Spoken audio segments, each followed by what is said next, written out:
Hello everyone, कैसे हैं आप लोग। आज की क्लास में हम पढ़ने वाले हैं क्लास 10 साइंस का chapter number 9 heredity and evolution. ठीक है, चलिए स्टार्ट करते हैं। और स्टार्ट करने से पहले एक बेसिक रिकमेंडेशन ये रहेगा कि आप इससे पहले वाला chapter number 8 how do organism reproduce वो एक बार जरूर तैयार कर लीजिएगा। ठीक है, अगर नहीं देखा है तो डिस्क्रिप्शन में लिंक दिया हुआ है, वहाँ पर जाकर आप देख लीजिए, क्योंकि वो आप समझ लेंगे तो ये चैप्टर समझने में काफ़ी ईजी होगा। चलिए स्टार्ट करते हैं। तो देखिए, लास्ट चैप्टर में हमने क्या क्या पढ़ा था। हमने ये पढ़ा था कि जब नए इंडिविजुअल्स प्रोड्यूस होते हैं तो वो पेरेंट्स से सिमिलर तो होते हैं, लेकिन उनमें थोड़ा सा सटल डिफरेंस होता है, और इसी डिफरेंस को हमने क्या बोला था, वेरिएशन बोला था। ठीक है, और हमने ये चीज भी समझा था कि सेक्सुअल रिप्रोडक्शन के दौरान वेरिएशन ज्यादा होता है कंपेयर टू असेक्सुअल रिप्रोडक्शन। ये सब चीज हमने पिछले चैप्टर में देखा है। ठीक है, तो इस चैप्टर में हम क्या पढ़ने वाले हैं।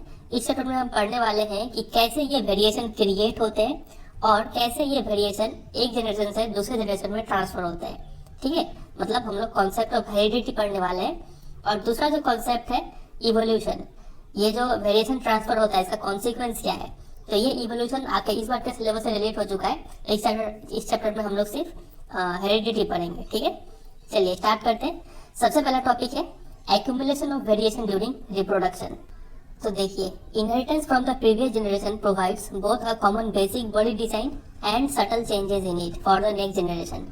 तो जब भी कोई बच्चा पैदा होता है अपने पेरेंट जनरेशन से वो क्या क्या लेता है, दो चीज लेता है। सबसे पहला a common basic body design, ठीक है, एक सिर होना, दो कुछ भी जो फीचर है वो लेता है, और साथ साथ कुछ चेंजेस भी वो अपने पेरेंट से लेता है। फॉर एग्जाम्पल, आप यहाँ पे एक बैक्टीरिया का एग्जाम्पल दिया गया है इस डायग्राम में। ये मान लीजिए एक बैक्टीरियम है और ये दो बच्चे को रिप्रोड्यूस करता है। बच्चे का देखिए बेसिक बॉडी डिजाइन, देखिए एक सिर होना, दो हाथ होना फॉर एग्जांपल मान लीजिए, और एक पैर होना। फिर यहाँ पे भी एक सिर, दो हाथ और एक पैर। तो बेसिक बॉडी डिजाइन तो सेम है, ठीक है, लेकिन साथ साथ इन्होंने कुछ चेंजेस भी इनहेरिट किया है। वो चेंजेस क्या है आप यहाँ पे देख पा रहे हैं। पेरेंट का सिर था ब्लू, यहाँ पे सिर हो गया रेड कलर का। यहाँ पे पैर था ब्लू कलर का, यहाँ पे पैर हो गया ग्रीन कलर का। इसी सटल मतलब स्मॉल चेंजेस को क्या बोलते हैं, वेरिएशन बोलते हैं। इतना समझे। अब देखिए, अब क्या होगा जब ये जो नया जनरेशन है ये बच्चा प्रोड्यूस करेंगे तो क्या होगा। तो देखिए, जब इसने जो बच्चा प्रोड्यूस किया तो देखिए उनमें क्या देखने को मिलेगा, the second generation. Second generation मतलब इसको बोलते हैं पेरेंटल जनरेशन, इसको बोलेंगे फर्स्ट जनरेशन, और इस वाले जनरेशन को बोलेंगे सेकंड जनरेशन। ठीक है, the second generation will have differences that they inherit from the first generation as well as newly created differences.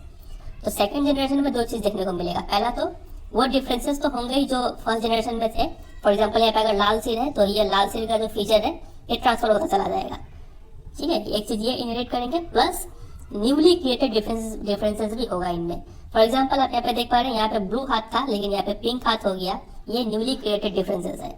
यहाँ पे भी आप देख रहे हैं एक ऐसा हाथ था, यहाँ पे कैसा हाथ हो गया है। ठीक है, इतना समझे। अब यहाँ पे क्वेश्चन आपसे एग्जाम में पूछा जाता है कि डिफाइन वेरिएशन। ठीक है, वेरिएशन होता क्या है, इसका डेफिनेशन ये रहा, small differences between individuals due to inheritance is called variation. ठीक है, इंडिविजुअल्स के बीच में जो डिफरेंसेस होता है इसी डिफरेंसेस को बोलते हैं वेरिएशन। ये डेफिनेशन आप नोट डाउन करके रख लीजिए। दूसरा बात हमें यहाँ पे ये समझना है कि ये जो वेरिएशन से ये क्रिएट क्यों होते हैं। तो आप याद कीजिए, हमने लास्ट चैप्टर में समझा था कि ये है सेल, सेल के अंदर होता है न्यूक्लियस, और न्यूक्लियस के अंदर होता है क्रोमोसोम्स, और इसी क्रोमोसोम्स के अंदर होता है डीएनए। और रिप्रोडक्शन के दौरान एक बेसिक इवेंट क्या होता है, इस डीएनए का कॉपी बनाना। तो जब ये डीएनए का कॉपी बनता है ना, तो उसमें केमिकल रिएक्शंस का यूज किया जाता है। तो केमिकल रिएक्शंस एब्सोल्युटली रिलायबल नहीं होते हैं, मतलब एग्जैक्ट कॉपी नहीं बनता है। कॉपी होने के दौरान कुछ डिफरेंसेस पैदा हो जाते हैं। ठीक है, और इसी डिफरेंसेस को क्या बोला जाता है, वेरिएशन बोला जाता है। ये चीज हमने पिछले चैप्टर में भी समझा था। तो ऐसे वेरिएशन क्रिएट होता है। तो ये यहाँ पे स्टेटमेंट दिया हुआ है, there would be only very minor differences between them generated due to small inaccuracy in DNA copying। very important line है। ठीक है, एग्जाम में क्वेश्चन पूछते हैं कि वेरिएशन कैसे क्रिएट होता है, तो आपको लिखा होगा due to small inaccuracies in DNA copying. ठीक है, चलिए ये बात हमने समझा। अब एक यहाँ पे बात ये समझना है। तो देखिए, यहाँ पे जो इंडिविजुअल्स क्रिएट हुए हैं सब में अपना अपना डिफरेंसेस है। ठीक है, सब में अपना अपना वेरिएशन हुआ है। तो क्या इन चारों ही इंडिविजुअल्स का नेचर में सर्वाइव करने का चांसेस इक्वल होगा, तो इसका जवाब है नहीं। ठीक है, ऑब्वियसली नॉट। ये डिपेंड करेगा कि किस टाइप का वेरिएशन हुआ है। Different individuals would have different kind of advantages, different chances रहेंगे। फॉर एग्जाम्पल, यहाँ पे मान लीजिए कोई ऐसा बैक्टीरिया है जो हीट को झेल ही नहीं पा रहा है। ठीक है, उसको ठंडा एनवायरनमेंट चाहिए, और अभी आपको पता है ग्लोबल वार्मिंग चल रहा है, तो क्या ये इंडिविजुअल सर्वाइव कर पाएगा नेचर में? नहीं कर पाएगा। वही मान लीजिए ये इंडिविजुअल में हीट को बर्दाश्त करने की कैपेसिटी बहुत ज़्यादा है इस वाले में, ठीक है, तो ये क्या कर लेगा, ये इन्वायरमेंट में सर्वाइव कर पाएगा। समझ रहे? तो यहाँ पे लिखा हुआ है कि bacteria that can withstand heat will survive better in a heat wave. ये एग्जांपल हमने पिछले चैप्टर में भी लिया था, अगर आपको याद होगा तो ये बात हमने यहाँ पे समझा। तो इतनी चीज़ यहाँ पे लिखा हुआ है। एक दो चीज़ हम यहाँ पे और से समझते हैं। देखिए, अब मान लीजिए ये तो हमें पता है ये सब सेकेंड जनरेशन वाले बच्चे हैं। अब मान लीजिए ये जब रिप्रोड्यूस करेंगे तो इनका जो बच्चा होगा ना, उनका सिर भी क्या होगा, रेड कलर का होगा, सिर रेड कलर का होगा, ये बॉडी होगा, ये हाथ पिंक तो होना ही है, ये बॉडी, इसका भी एक हाथ पिंक होना ही है। हो सकता है इसमें कुछ सब चेंजेस आ जाए, यहाँ पे कुछ और टाइप का हाथ हो और पैर का कलर चेंज हो जाए, ठीक है, ये सब कुछ चेंजेस हो सकता है। लेकिन खैर जो भी हो, इतना तो श्योर है कि इसका जो सिर है वो रेड कलर का होगा, ये भी सिर रेड कलर का होगा।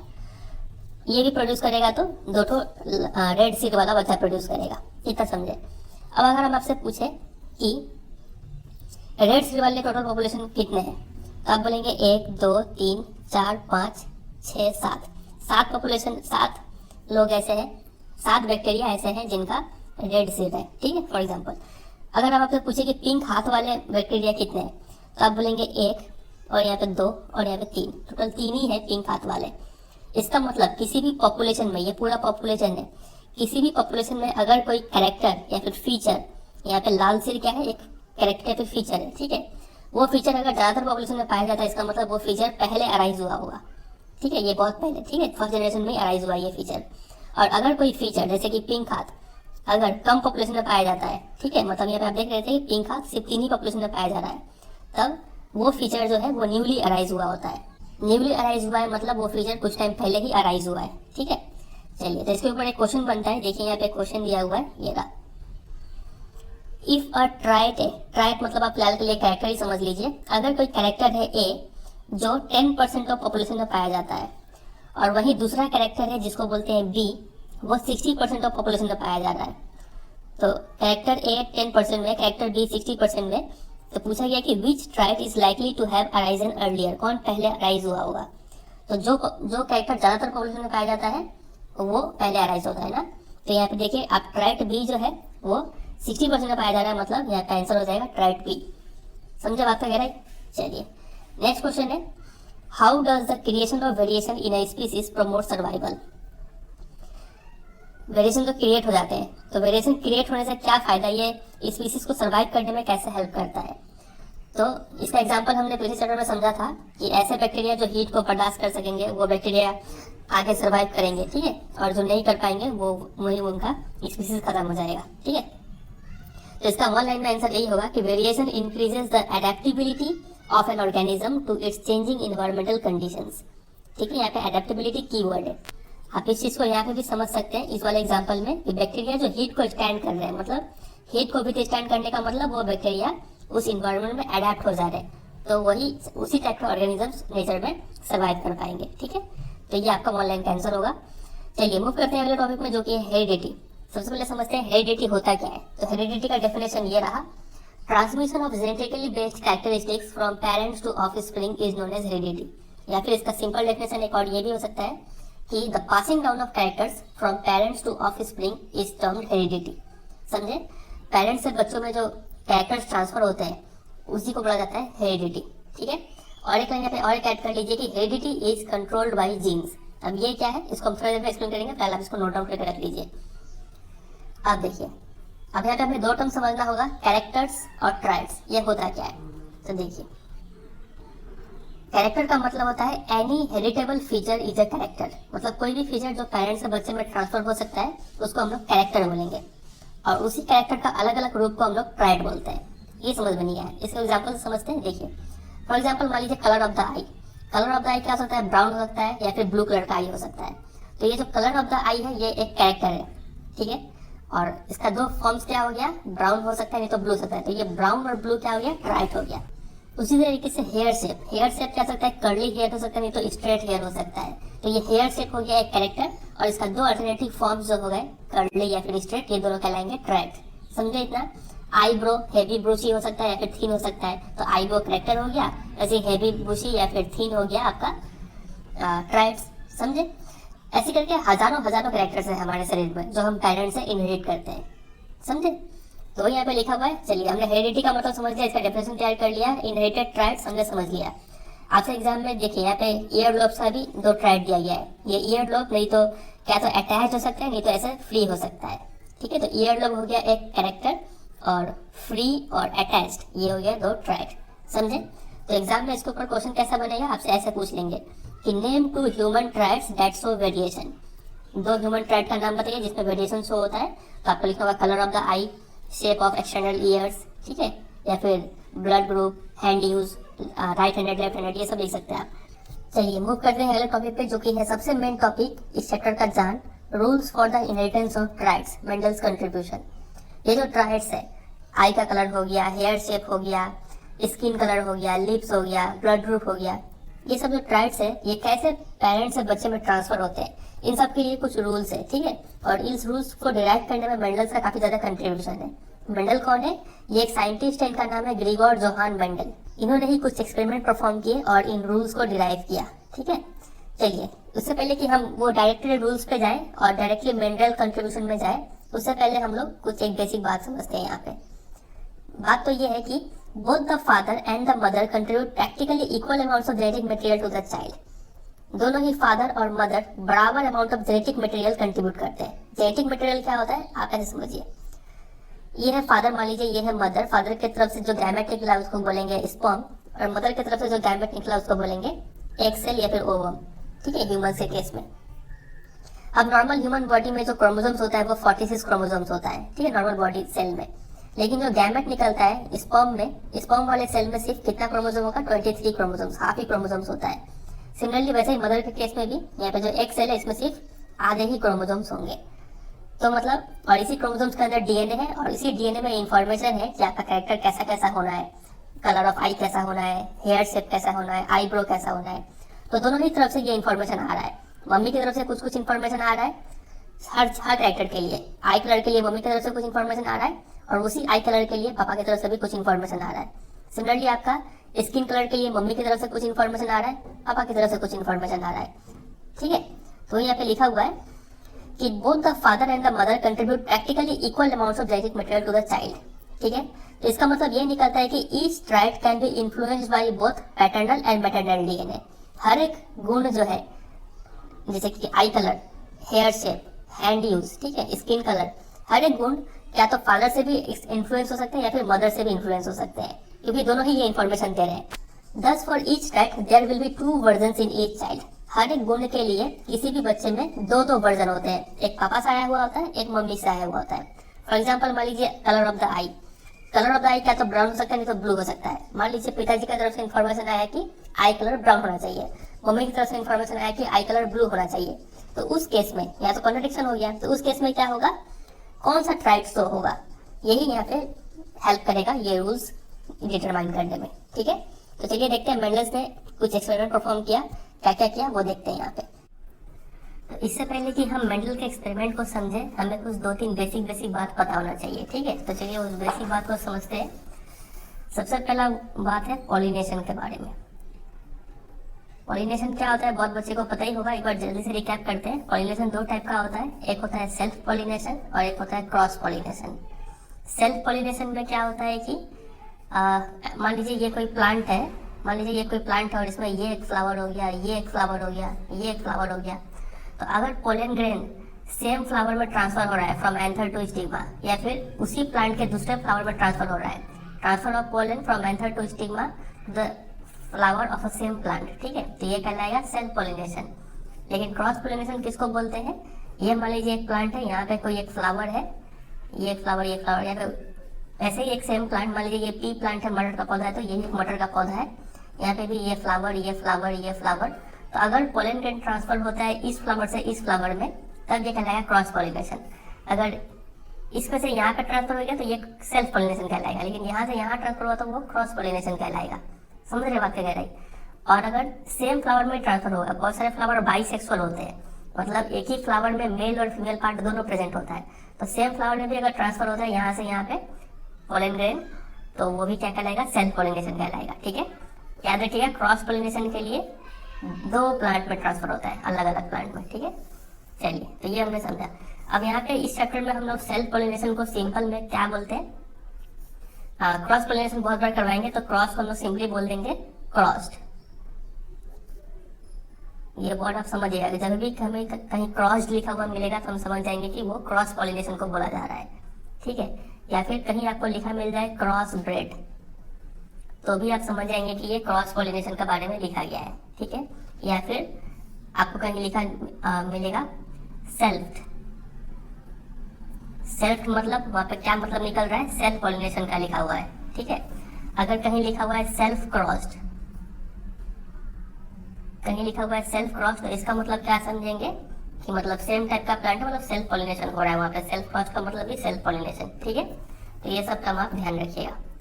ये हुआ पहला बात। दूसरे बात पे मूव करते हैं। दूसरा बात हम समझते हैं जीन क्या है। जीन एक बार अभी हल्का सा समझ लेते हैं, बाद में एक बार फिर इसको डिटेल में समझेंगे इसी वीडियो में, ठीक है। तो ये मान लीजिए एक कोई भी सेल है, तो हमें पता है कि सेल के अंदर होता है न्यूक्लियस, और इस न्यूक्लियस के अंदर होता है क्रोमोसोम्स, ठीक है। और उस क्रोमोसोम्स के अंदर क्या होता है, डीएनए होता है। इतना तो पता है हमें। तो मान लीजिए ये एक डीएनए है, डीएनए का डायग्राम कुछ ऐसा ही बनता है, ठीक है। तो इस डीएनए का कुछ पार्ट, स्पेसिफिक पोर्शन, हमें पता है कि डीएनए में क्या होता है, इंफॉर्मेशन होता है प्रोटीन बनाने का। प्रोटीन मतलब मान लीजिए मसल्स बनाने का, कैसा कैसा शेप का मसल बनेगा, ये डीएनए में इंफॉर्मेशन होता है, ये पूरे डीएनए में। तो इस डीएनए में का स्पेसिफिक पार्ट में जो है ना, डीएनए का स्पेसिफिक पार्ट यहाँ से यहाँ तक, इस स्पेसिफिक पार्ट को क्या बोलते हैं, जीन बोलते हैं। ये मतलब किसी एक स्पेसिफिक प्रोटीन के लिए इंफॉर्मेशन कैरी करता है। फॉर एग्जाम्पल मान लीजिए ईयर शेप, ये कान के लिए इंफॉर्मेशन कैरी कर रहा होगा कि कान का शेप कैसा बनाना है, फ्री बनाना है या फिर अटैच बनाना है, ठीक है। उसी तरीके से यहाँ से यहाँ तक क्या हो जाएगा, एक और जीन हो जाएगा। ये कुछ मान लीजिए ये आई के लिए जीन होगा, ये आई कलर डिटरमाइन करेगा। फिर वैसे यहाँ से लेके यहाँ तक ये भी एक जीन हो जाएगा, ठीक है। तो मेन मतलब यही है कि डीएनए का स्पेसिफिक पार्ट को क्या बोलते हैं, जीन बोलते हैं। इतना समझे। तो चलिए अब आते हैं मेंडल के एक्सपेरिमेंट में। सबसे पहले मेंडल ने क्या किया, एक गार्डन पी ले लिया, गार्डन पी प्लांट, ठीक है। मटर का पौधा ले लिया। अब यहाँ पे क्वेश्चन बनता है कि मेंडल ने मटर का ही पौधा क्यों लिया और किसी पौधे से एक्सपेरिमेंट क्यों नहीं किया। तो देखिए ये 5 रीजन है जिस वजह से मेंडल ने पी प्लांट को सिलेक्ट किया। सबसे पहला, it is naturally self pollinating. जो पी प्लांट होते हैं उसमें सेल्फ पॉलिनेशन इजीली हो जाता है क्योंकि उनका फ्लावर्स क्या होता है, बाइसेक्सुअल होता है, ठीक है। ये पहला रीजन था। सेल्फ पॉलिनेटिंग का यूज करेंगे एक्सपेरिमेंट में, इसलिए मेंडल ने पी प्लांट को चूज किया। दूसरा रीजन है, it has a short life span as it is an annual and so it was possible to follow several generations. Pea plant का जो लाइफ स्पैन होता है वो छोटा होता है, मतलब लाइफ स्पैन मतलब पैदा होने से लेकर मरने तक का समय। तो चूंकि ये लाइफ स्पैन छोटा है, इसका मतलब हम लोग आने वाला 2-3 जनरेशन को इजीली स्टडी कर सकते हैं। अब मान लीजिए कोई ऐसा प्लांट ले लीजिए कि जो 10 साल तक जिंदा रहे। अब हमें इसका नेक्स्ट जनरेशन को देखने के लिए कि उसमें कौन सा गुण है, हमें 10 साल इंतजार करना पड़ेगा, जो कि काफी बेकार आइडिया होगा, ठीक है। इसलिए मेंडल ने क्या किया, पी प्लांट सेलेक्ट किया क्योंकि इनका लाइफ स्पैन छोटा होता है। ये दूसरा रीजन। तीसरा reason, it was easy to cross pollinate. हम लोग चाहे तो पी प्लांट को क्रॉस पॉलिनेट भी करवा सकते हैं। सेल्फ पॉलिनेशन तो वो नेचुरली करेगा, लेकिन क्रॉस पॉलिनेट कैसे करवाएंगे। ये मान लीजिए कोई फ्लावर है, पी प्लांट का फ्लावर है, मटर का पौधा का फ्लावर, ये बाइसेक्सुअल होते हैं, मतलब इसमें मेल पार्ट और फीमेल पार्ट दोनों है, ठीक है।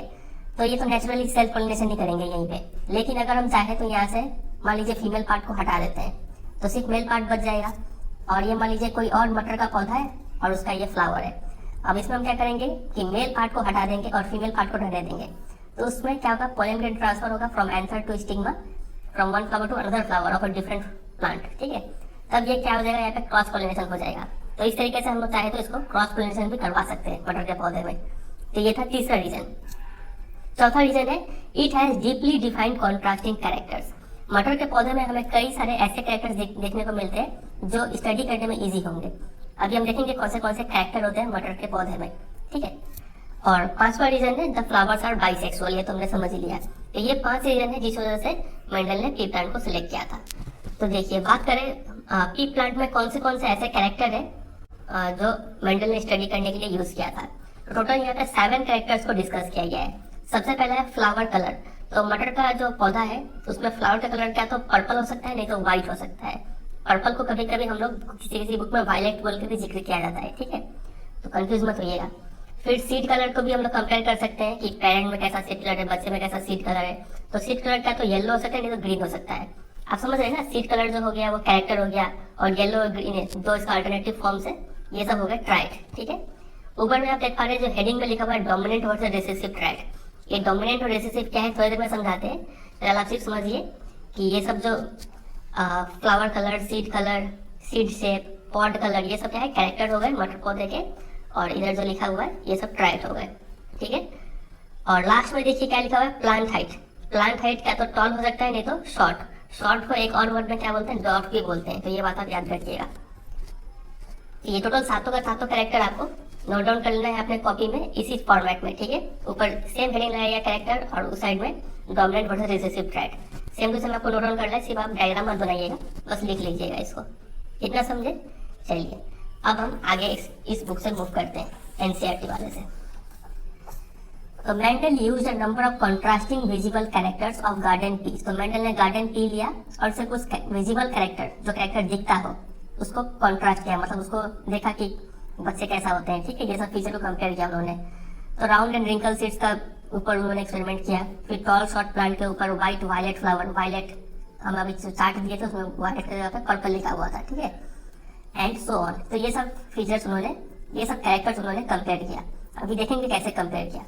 He took pea plant with different characteristics. उन्होंने दो pea plant लिए अलग अलग कैरेक्टरिस्टिक का। फॉर एग्जाम्पल एक उन्होंने एक टॉल pea plant ले लिया और दूसरा उन्होंने शॉर्ट प्लांट ले लिया। शॉर्ट को क्या भी बोलते हैं, डॉट प्लांट। ठीक है, produced progeny from them. Progeny मतलब ऑफ स्प्रिंग, मतलब बच्चे प्रोड्यूस करवा दिए इन दोनों प्लांट को पॉलिनेशन करवा के। ठीक है, and calculated the percentage of tall and short progeny. और जो बच्चे हुए उन्होंने उसमें देखा कि कितने लंबे बच्चे हैं और कितने छोटे बच्चे हैं। तो देखिए ये रहा इनका डायग्राम। ये एक इन्होंने लिया टॉल पी प्लांट, एक है यहाँ पे शॉर्ट पी प्लांट। दोनों को यहाँ पे देखिए, यहाँ पे बीच में क्रॉस का साइन यूज किया हुआ है, मतलब क्रॉस पोलिनेशन करवा दिया उन्होंने। ठीक है, और इन दोनों को यूज करके बच्चे प्रोड्यूस किए। तो 1 2 3 4 यहाँ पे बच्चे हैं। तो इस जनरेशन को हम लोग बोलते हैं पेरेंटल जनरेशन। ठीक है, इसको ध्यान रखिएगा।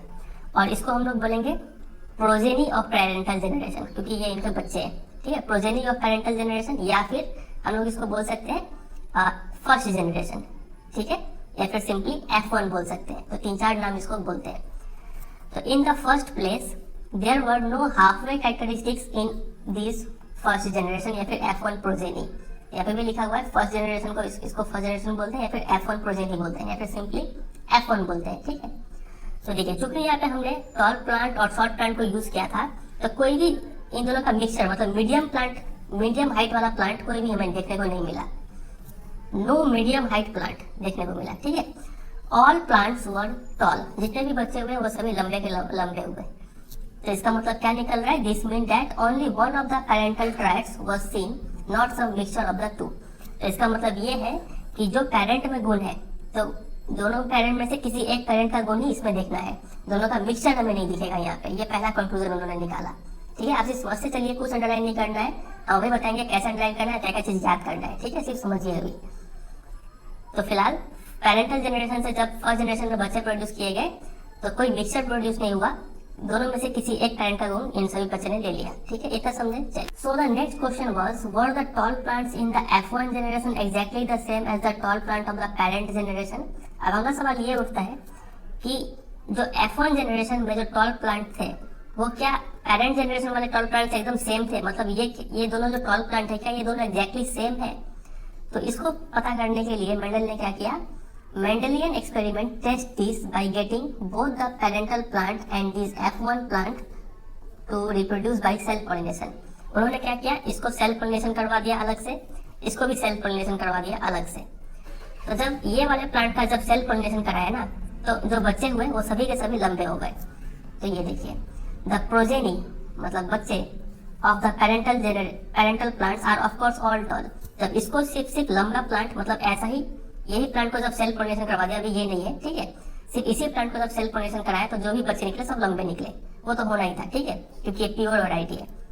प्योर वैरायटी है मतलब बाद में समझाएंगे अभी। ठीक है, आगे देखिए, द और क्या लिखा, हाउएवर द सेकंड जनरेशन मतलब F2 progeny of the F1 tall plant are not all tall. लेकिन जब इसको जब सेल्फ पोलिनेशन कराया मेंडल ने इस वाले प्लांट को, ये देखिए यहाँ पे F1 का ही 2 प्लांट इन्होंने ले लिया, दिखाने के लिए यहाँ पे क्रॉस करवा दिया। ठीक है, तो देखिए क्या होता है, यहाँ पे जो बच्चे प्रोड्यूस हुए सभी बच्चे लंबे प्रोड्यूस नहीं हुए। 1 2 3 4 4 में से एक, मतलब 1/4 प्लांट जो था, 1/4 जो प्लांट था वो क्या था, शॉर्ट था। वो यहाँ पे लिखा हुआ है ये instead 1/4 of them are short. ठीक है, और ये जो बच्चे प्रोड्यूस हुए हैं ना, ये किसके बच्चे हैं, F1 के बच्चे हैं। ठीक है, F1 से आया है, तो इसको हम क्या बोलेंगे, सेकंड जनरेशन। इसको फर्स्ट जनरेशन बोलते हैं, इसको सेकंड जनरेशन बोलेंगे, या फिर F2 बोल देंगे, या फिर इसको क्या बोल सकते हैं, प्रोजेनी ऑफ F1। समझ रहे हैं ना बात कह रही। चलिए, तो इतना हमने समझा, फिर आगे देखिए। तो ये क्या इंडिकेट करता है, ये इंडिकेट करता है कि both the tallness and shortness trait were inherited in the F1 plant, but only the tallness trait was expressed. इसका मतलब क्योंकि जब F1 को जब क्रॉस कराया गया तब हमें क्या मिला, एक तो शॉर्टनेस दिख गया, मतलब ये टॉल प्लांट में कहीं ना कहीं शॉर्टनेस वाला ट्राइट भी होगा, तभी तो शॉर्ट वाला निकला है यहाँ पे। समझ रहे ना, तो यहाँ पे लिखा है दोनों ही इनहेरिट हुआ था यहाँ पे। ये जो ऐसा नहीं था कि ये यहाँ पे जो ये प्लांट लोग शॉर्ट नहीं हुए थे इस प्लांट का वर्क चलते, ऐसा नहीं था कि इनका गुण इसमें गया नहीं है, इनका गुण इसमें था लेकिन दिखा नहीं था, इनका ही गुण सिर्फ इसमें दिखा था, लेकिन इनका गुण जो था वो बाद में आके दिखा हम लोग को। तो thus 2 copies of the trait are inherited in each sexually reproducing organism। तो इससे कंक्लूजन ये निकलता है कि ये लोग सेक्सुअली रिप्रोड्यूस किए हैं यहाँ पे। ठीक है, पॉलिनेशन सेक्सुअल रिप्रोडक्शन है, तो जब सेक्सुअल रिप्रोडक्शन होता है तो किसी भी इंडिविजुअल में दोनों ही पेरेंट का तरफ से 2 कॉपी आता है एक गुण के लिए। यहाँ पे कैरेक्टर क्या है, प्लांट हाइट, तो उस प्लांट हाइट के लिए दोनों ही पेरेंट का तरफ से दोनों जीन आया हुआ है। ठीक है, तो thus 2 copies of the traits are inherited in each sexually reproducing organism. These two may be identical or may be different। तो इसका मतलब हर एक ट्राइट के लिए, अब देखिए मेरे पास पुराना बुक है तो यहाँ पे लैंग्वेज कुछ इस प्रकार से लिखा हुआ है, आप अगर नई बुक में देखेंगे तो आपको लैंग्वेज कुछ इस मिलेगा, ऐसा मिलेगा, जो ब्लू से अंडरलाइन किया हुआ है उसको देखिएगा। ठीक है, this led Mendel to propose that 2 copies of factor, जिसको अभी हम जीन्स बोलते हैं, controlling traits are present in sexually reproducing organism. मतलब किसी भी सेक्सुअली रिप्रोड्यूसिंग ऑर्गेनिज्म में किसी भी ट्राइट के लिए 2 फैक्टर या फिर 2 जीन प्रेजेंट होता है। ठीक है, तो अब वापस आते हैं इस टेक्स्ट पे, देखिए। तो ये देखिए यहाँ पर कैरेक्टर क्या है, प्लांट हाइट, तो उस प्लांट हाइट के लिए इस वाले पौधे में 2 टाइप का जीन प्रेजेंट है और उसमें से कोई एक ही एक्सप्रेस होता है। ठीक है, और ये बात याद रखिएगा कि मेंडल ने जीन के लिए एक वर्ड यूज किया था जिसको बोलते हैं फैक्टर। ये क्वेश्चन बनता है आपके एग्जाम में, आपसे पूछ लेंगे कि मेंडल ने जीन के लिए कौन सा टर्म यूज किया था, आपको लिखा होगा फैक्टर। ठीक है, चलिए अब आगे क्या लिखा हुआ है, these two may be identical और मे बी डिफरेंट। तो ये दोनों फैक्टर या फिर ये दोनों जो जीन है ना, दोनों जीन सेम हो सकते हैं, नहीं तो डिफरेंट हो सकते हैं। फॉर एग्जाम्पल इस प्लांट में हमने पहले से ही दोनों जीन जो था इस कैरेक्टर के लिए, प्लांट हाइट के लिए दोनों सेम लिया गया था। यहाँ पे प्लांट हाइट के लिए दोनों जीन सेम लिया गया था, यहाँ पे प्लांट हाइट के लिए दोनों जो जीन है वो अलग अलग है। वो यहाँ पे लिखा हुआ है कि दीज टू में बी आइडेंटिकल और मे बी डिफरेंट। तो अगर दोनों जीन सेम होते हैं तो वो उस प्लांट को बोलते हैं होमोजाइगस। ठीक है, और दोनों जीन अगर डिफरेंट है तो ये कहलाएगा हेट्रोजाइगस। ये यहाँ पे दोनों सेम है तो ये भी होमोजाइगस। समझे इतना? चलिए, तो ये बात यहाँ पे लिखा हुआ है। अब यहाँ पे मेरे को पता है आपको बहुत सारा डाउट आया होगा कि ऐसा कैसे हो रहा है और क्यों हो रहा है। थोड़ी देर में अभी सब क्लियर करेंगे, फिलहाल यहाँ पे थोड़ा पढ़ लेते हैं। तो इन ऊपर वाले एक्सप्लेनेशन में हमें क्या समझ में आया कि both T and capital T small T ये दोनों क्या है, टॉल प्लांट है। अगर दोनों कैपिटल टी होते हैं तो भी टॉल होते हैं, heterozygous capital T small T होते हैं तो भी ये टॉल होते हैं। मतलब हम बोल सकते हैं, और एक बात और है कि while only small T is short plant. Short plant होने के लिए छोटा टी होना पड़ेगा, यहाँ पे भी शॉर्ट के लिए छोटा टी है। तो दूसरे शब्दों में बोल सकते हैं कि a single copy of capital T is enough to make the plant tall. किसी में भी अगर एक तो कैपिटल टी आ गया, 2 आएगा तो टॉल होगा ही, एक तो कैपिटल टी भी अगर आया तो भी वो प्लांट टॉल हो जाएगा। तो in other words a single copy of T is enough to make the plant tall. ठीक है, while both copies have to be small t for the plant to be short। अगर plant को short हो रहा है तो दोनों को स्मॉल टी होना पड़ेगा, लेकिन टॉल होना है तो सिर्फ कैपिटल टी होने से काम चल जाएगा। तो traits like capital T are called dominant traits. तो ऐसे ट्राइट जो कैपिटल टी की तरह बिहेव करते हैं, ठीक है, इसको बोलते हैं डोमिनेंट ट्राइट। और ऐसे ट्राइट जो स्मॉल टी की तरह बिहेव करते हैं उनको बोलते हैं रिसेसिव ट्राइट। ठीक है, मतलब डोमिनेंट ट्राइट वो ट्राइट होता है जो अगर वो अकेला भी प्रेजेंट हुआ तो वो शो कर देगा वो फीचर को, और रिसेसिव ट्राइट वो ट्राइट होता है जो डोमिनेंट अगर नहीं हुआ तब रिसेसिव अपने आप को एक्सप्रेस करेगा। थोड़ा और डिटेल में समझते हैं इस पूरे चीज को। देखिए, सबसे पहले यहाँ पे जो क्रॉस पोलिनेशन कराया गया था यहाँ से स्टार्ट करते हैं। तो सबसे पहले मेंडल ने क्या किया, पेरेंट जनरेशन।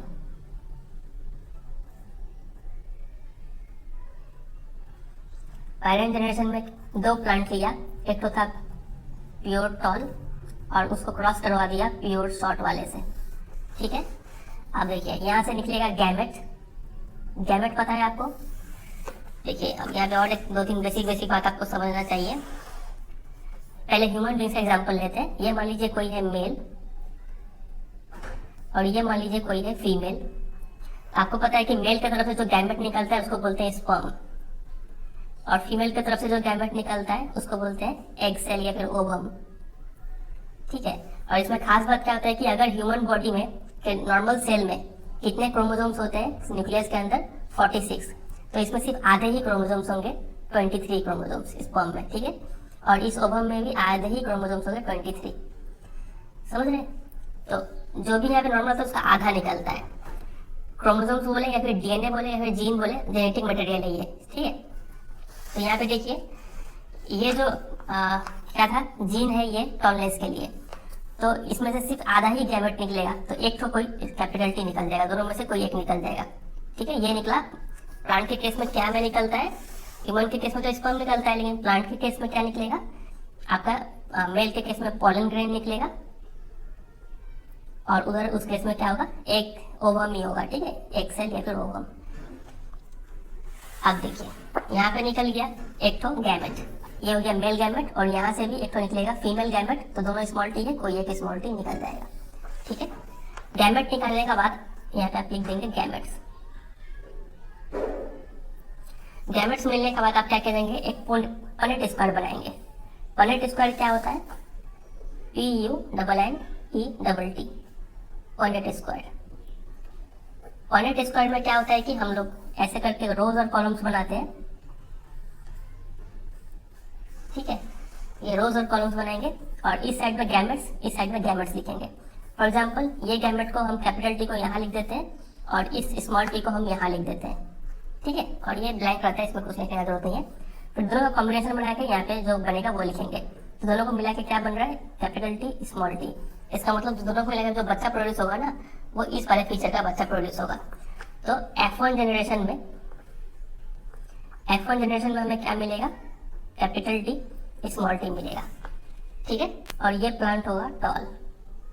यहाँ पर भी ये जो प्लांट था ये क्या था? टॉल था, और ये क्या था? शॉर्ट था। शॉर्ट का जगह पर डॉट भी लिख सकते थे। अब देखिए F1 जनरेशन हो गया। अब मेरे को चाहिए F2। तो F2 में पहुंचने के लिए मेरे को दो F1 प्लांट को क्रॉस पोलिनेट कराना होगा, ठीक है। तो यहाँ पे एक और प्लांट ले लेते हैं, capital T small T, same type का लेना होगा क्योंकि F1 में सिर्फ इसी टाइप के बच्चे प्रोड्यूस हो रहे हैं, तो दूसरा बच्चा भी इसी टाइप का होगा। अब यहाँ से गैमेट्स निकालिए। फिर से गैमेट्स निकालेंगे तो गैमेट्स क्या तो कैपिटल टी निकल सकता है, नहीं तो स्मॉल टी निकल सकता है। यहाँ पे गैमेट्स समझ रहे ना, गैमेट्स में क्या तो कैपिटल टी निकल सकता है, फिर स्मॉल टी निकल सकता है। यहाँ पे गैमेट्स में दोनों ही सेम था तो एक ही निकाले थे, दोनों ही सेम था तो एक ही निकाले थे। यहाँ पे दोनों डिफरेंट है तो दोनों ही अलग अलग निकल सकता है। तो फिर से हम यहाँ पे क्या बनाएंगे? एक पनेट स्क्वायर बनाएंगे। ये है गैमेट्स। एक पनेट स्क्वायर बनाते हैं यहाँ पे। अब चूंकि यहाँ पे दो ठो गैमेट निकल रहा है दोनों तरफ से, तो मेरे को ऐसे ऐसे करके दो लाइन खींचना होगा, और हॉरिजॉन्टल लाइन दो ठो, एक ठो हो गया और एक ठो यहाँ पे हॉरिजॉन्टल लाइन खींच देंगे, ठीक है। अब इस कैपिटल टी स्मॉल टी को यहाँ पे डाल दीजिए पनेट स्क्वायर में, और इस कैपिटल टी स्मॉल टी को यहाँ पे डाल दीजिए। अब कॉम्बिनेशन बताइए। फिर कैपिटल टी का यहाँ पे कॉम्बिनेशन बन गया। कैपिटल टी स्मॉल टी को यहाँ पे लिखेंगे। ऑलवेज कैपिटल को पहले लिखते हैं। अब कोई छोटा टी पहले लिख दिया, कैपिटल टी बाद में लिखा, वैसे नहीं लिखेंगे। यहाँ पर कैपिटल टी स्मॉल टी ऐसे लिखेंगे, ठीक है। और यहाँ पे स्मॉल टी ऐसे हो जाएगा। तो ये सेकंड जनरेशन का बच्चा मिल रहा है। सेकंड जनरेशन में क्या क्या मिल रहा है? या तो कैपिटल टी या फिर कैपिटल टी स्मॉल टी, या फिर कैपिटल टी स्मॉल टी, या फिर स्मॉल टी। ये होंगे टॉल, ये होंगे टॉल, ये भी टॉल, और हमें पता है ये क्या होगा? शॉर्ट होगा। इतना समझे? ये पूरा लिखा कैसे जाता है ये समझे? चलिए अब हमें दो टर्म समझना होगा। एक होता है जेनोटाइप और एक होता है फेनोटाइप। फेनोटाइप मतलब अगर आप आंख से देखें तब वो वाला फीचर, ठीक है। अगर हम देखेंगे इस चारों प्लांट को तो हमें ये भी लंबा दिखेगा, लंबा दिखेगा, लंबा दिखेगा। तो 3 लंबा दिख रहा है और एक छोटा दिख रहा है। तो फेनोटाइप का रेशियो क्या हो जाएगा? टॉल इज टू शॉर्ट 3:1, ठीक है। फेनोटाइप मतलब विजिबल कैरेक्टर के बेसिस पे रेशियो, और जेनोटाइप मतलब जीन के बेसिस पे रेशियो। ये है प्योर टॉल होमोजाइगस, तो इस टाइप का और भी कोई है क्या कैपिटल टी नहीं है, तो ये हो गया 1:2। इस टाइप का जो जीन कॉम्बिनेशन है वो क्या और भी है, हाँ ये भी है। तो 2 हो गया कैपिटल टी स्मॉल टी वाला, तो 1:2, और एक छोटा छोटा टी वाला और कोई है नहीं है, तो ये हो गया 1। इस रेशियो को बोलते हैं जीनोटाइप रेशियो, इस रेशियो को बोलते हैं फेनोटाइप रेशियो। अगर डेफिनेशन का बात करें तो ये रहा इसका डेफिनेशन। जीनोटाइप का डेफिनेशन हो जाएगा the combination of genes in an organism. Gene का कैसा कॉम्बिनेशन है इसको बोलते हैं जीनोटाइप, ठीक है। और फेनोटाइप का डेफिनेशन हो जाएगा the expressed character which is genetically controlled. जो कैरेक्टर एक्सप्रेस होता है उस बेसिस पे रेशियो लिखने वाला, रेशियो जो लिखा जाएगा वो कहलाएगा फेनोटाइप रेशियो, ठीक है। इतना समझे, चलिए और देखिए यहाँ पे 2-3 बात और आपको पता होना चाहिए। इसमें इतना सारा बात है ना जो मेरे को अलग अलग करके बताना पड़ रहा है जैसे जैसे आ रहा है। अब आप सोच रहे हैं यहाँ पे कैपिटल टी स्मॉल टी क्यों है। अब देखिए ये जो प्लांट हाइट है ना, प्लांट हाइट ये क्या है, एक कैरेक्टर है, इतना तो पता है। प्लांट हाइट क्या तो टॉल हो सकता है नहीं तो शॉर्ट हो सकता है, ठीक है। अब टॉलनेस के लिए हम लोग अगर कैपिटल टी यूज कर रहे हैं ना तो शॉर्टनेस के लिए स्मॉल टी यूज करना होगा। अब कुछ बच्चे बोलेंगे कि क्यों ना शॉर्टनेस के लिए कैपिटल टी और टॉलनेस के लिए स्मॉल टी यूज कर ले, तो ऐसा हम यूज नहीं करते हैं। क्यों? क्योंकि हमें ये बात पहले से पता होना चाहिए कि कौन सा डोमिनेंट है और कौन सा रिसेसिव है। हमें अभी एक्सपेरिमेंट से पता चला है कि ये जो टॉलनेस है ये डोमिनेंट है फिलहाल के लिए, ठीक है। ये डोमिनेंट है और ये रिसेसिव है। तो डोमिनेंट वाले को हम लोग हमेशा कैपिटल लेटर से डिनोट करते हैं और रिसेसिव वाले को स्मॉल लेटर से डिनोट करते हैं, ठीक है। उसी तरीके से अगर मान लीजिए हमें अगर सीड का शेप डिनोट करना है तो सीड शेप जो हो जाएगा ये कैरेक्टर है एक। तो ये 2 टाइप का इसका ट्राइट हो सकता है, क्या तो राउंड हो सकता है नहीं तो रिंकल्ड हो सकता है। अब मेरे को ये पहले से पता है कि जो राउंड वाला होता है ये डोमिनेंट होता है और रिंकल्ड रिसेसिव होता है। तो अगर हम राउंड वाले को कैपिटल आर से डिनोट करते हैं तो मेरे को रिंकल्ड वाले को स्मॉल आर से डिनोट करना होगा। समझ रहे बात कह रही, तो ये चीज आपको पता होना चाहिए। तो इसीलिए जो हम आपको चार्ट बोले थे ये वाला चार्ट, इसमें जो ऊपर लिखा हुआ था डोमिनेंट और रिसेसिव, अब आपको समझ में आ गया होगा। तो जो फ्लावर कलर है पर्पल या फिर व्हाइट, तो ये जो पर्पल होगा ना या फिर वायलेट ये है डोमिनेंट ट्राइट, ठीक है। और जो व्हाइट है ये है रिसेसिव ट्राइट। सिमिलरली सीड कलर जो येलो होता है वो क्या होता है, डोमिनेंट होता है और ग्रीन रिसेसिव होता है। सीड शेप राउंड जो है वो डोमिनेंट होता है और रिंकल रिसेसिव होता है। तो ये पूरा चार्ट आपको पता होना चाहिए कि कौन सा रिसेसिव है और कौन सा डोमिनेंट है। समझे इतना, ये ऐसे से याद कर लीजिएगा। अब सबसे मेन बात पे आते हैं कि एग्जाम में क्वेश्चंस कैसा आएगा। तो एक क्वेश्चन हम सॉल्व करते हैं आपके लिए, आपको अभी बहुत अच्छा लगेगा ये क्वेश्चन सॉल्व करके। ये देखिए क्वेश्चन आपके सामने है, लिखा हुआ है blue colour flower plant denoted by capital B is cross bred with that of white colour flower plant denoted by small B. तो 2 प्लांट है, तो हमें यहाँ पे पेरेंट जनरेशन देखने को मिल रहा है। पेरेंट जनरेशन में क्या है, 2 प्लांट है। एक तो है ब्लू प्लांट जिसको कैपिटल बी से डिनोट किया गया है, ये है ब्लू। और दूसरा प्लांट है स्मॉल बी वाला जो कि है व्हाइट कलर का। इतना समझे आप, ठीक है। हमें अगर इतना ही मिल गया तो हम तो पूरा बहुत चीज लिख सकते हैं इसके बारे में, लेकिन क्वेश्चन पढ़ लेते हैं। Number A, state the colour of flower you would expect in F1 generation plant. तो F1 जनरेशन प्लांट में कौन सा कलर का प्लांट दिखेगा हमें।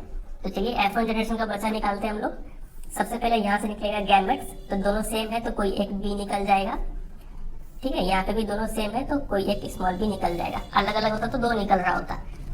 ये गैमेट्स मिलते ही हम क्या बना लेंगे, पनेट स्क्वायर बनाएंगे। ये हो गया गैमेट्स। गैमेट्स मिलते ही हम पनेट स्क्वायर बनाएंगे। चूंकि यहाँ पे एक ही गैमेट है तो हम एक सीधा लाइन और एक हॉरिजॉन्टल लाइन खींचेंगे। इस वाले बी को यहाँ लिख देंगे, इस वाले बी को यहाँ लिख देंगे, दोनों को मिला के कॉम्बिनेशन यहाँ पे ये बच्चा मिल गया। तो F1 जनरेशन जो होगा उसमें हमें किस टाइप के बच्चे मिलेंगे, बी और बी। ये कौन से देखिए, तो हमें यहाँ पे समझ में आ रहा था कि कैपिटल बी मतलब ब्लू था, ये मतलब कैपिटल लेटर में लिखा हुआ है तो मतलब यही डोमिनेंट है। तो यहाँ पे इसका कलर क्या हो जाएगा, क्योंकि ये कैपिटल बी है यहाँ पे तो इसका कलर भी हो जाएगा ब्लू। बात अगर समझ रहे हैं, कैपिटल बी से हमें पता चला कि ये जो ब्लू कलर है ये डोमिनेंट ट्राइट है। तो और डोमिनेंट ट्राइट के हमें बात ये पता है कि ये अगर एक भी हुआ तो अपना फीचर शो कर देगा। तो यहाँ पे एक डोमिनेंट है मतलब इसका कलर ब्लू हो जाएगा, ठीक है, क्योंकि डोमिनेंट ब्लू है। तो ये हुआ 1 का आंसर, एक आंसर हो जाएगा ब्लू। उसके बाद क्वेश्चन नंबर डी पे आते हैं। What must be the percentage of white flower plant in F2 generation if flowers of F1 are self pollinated.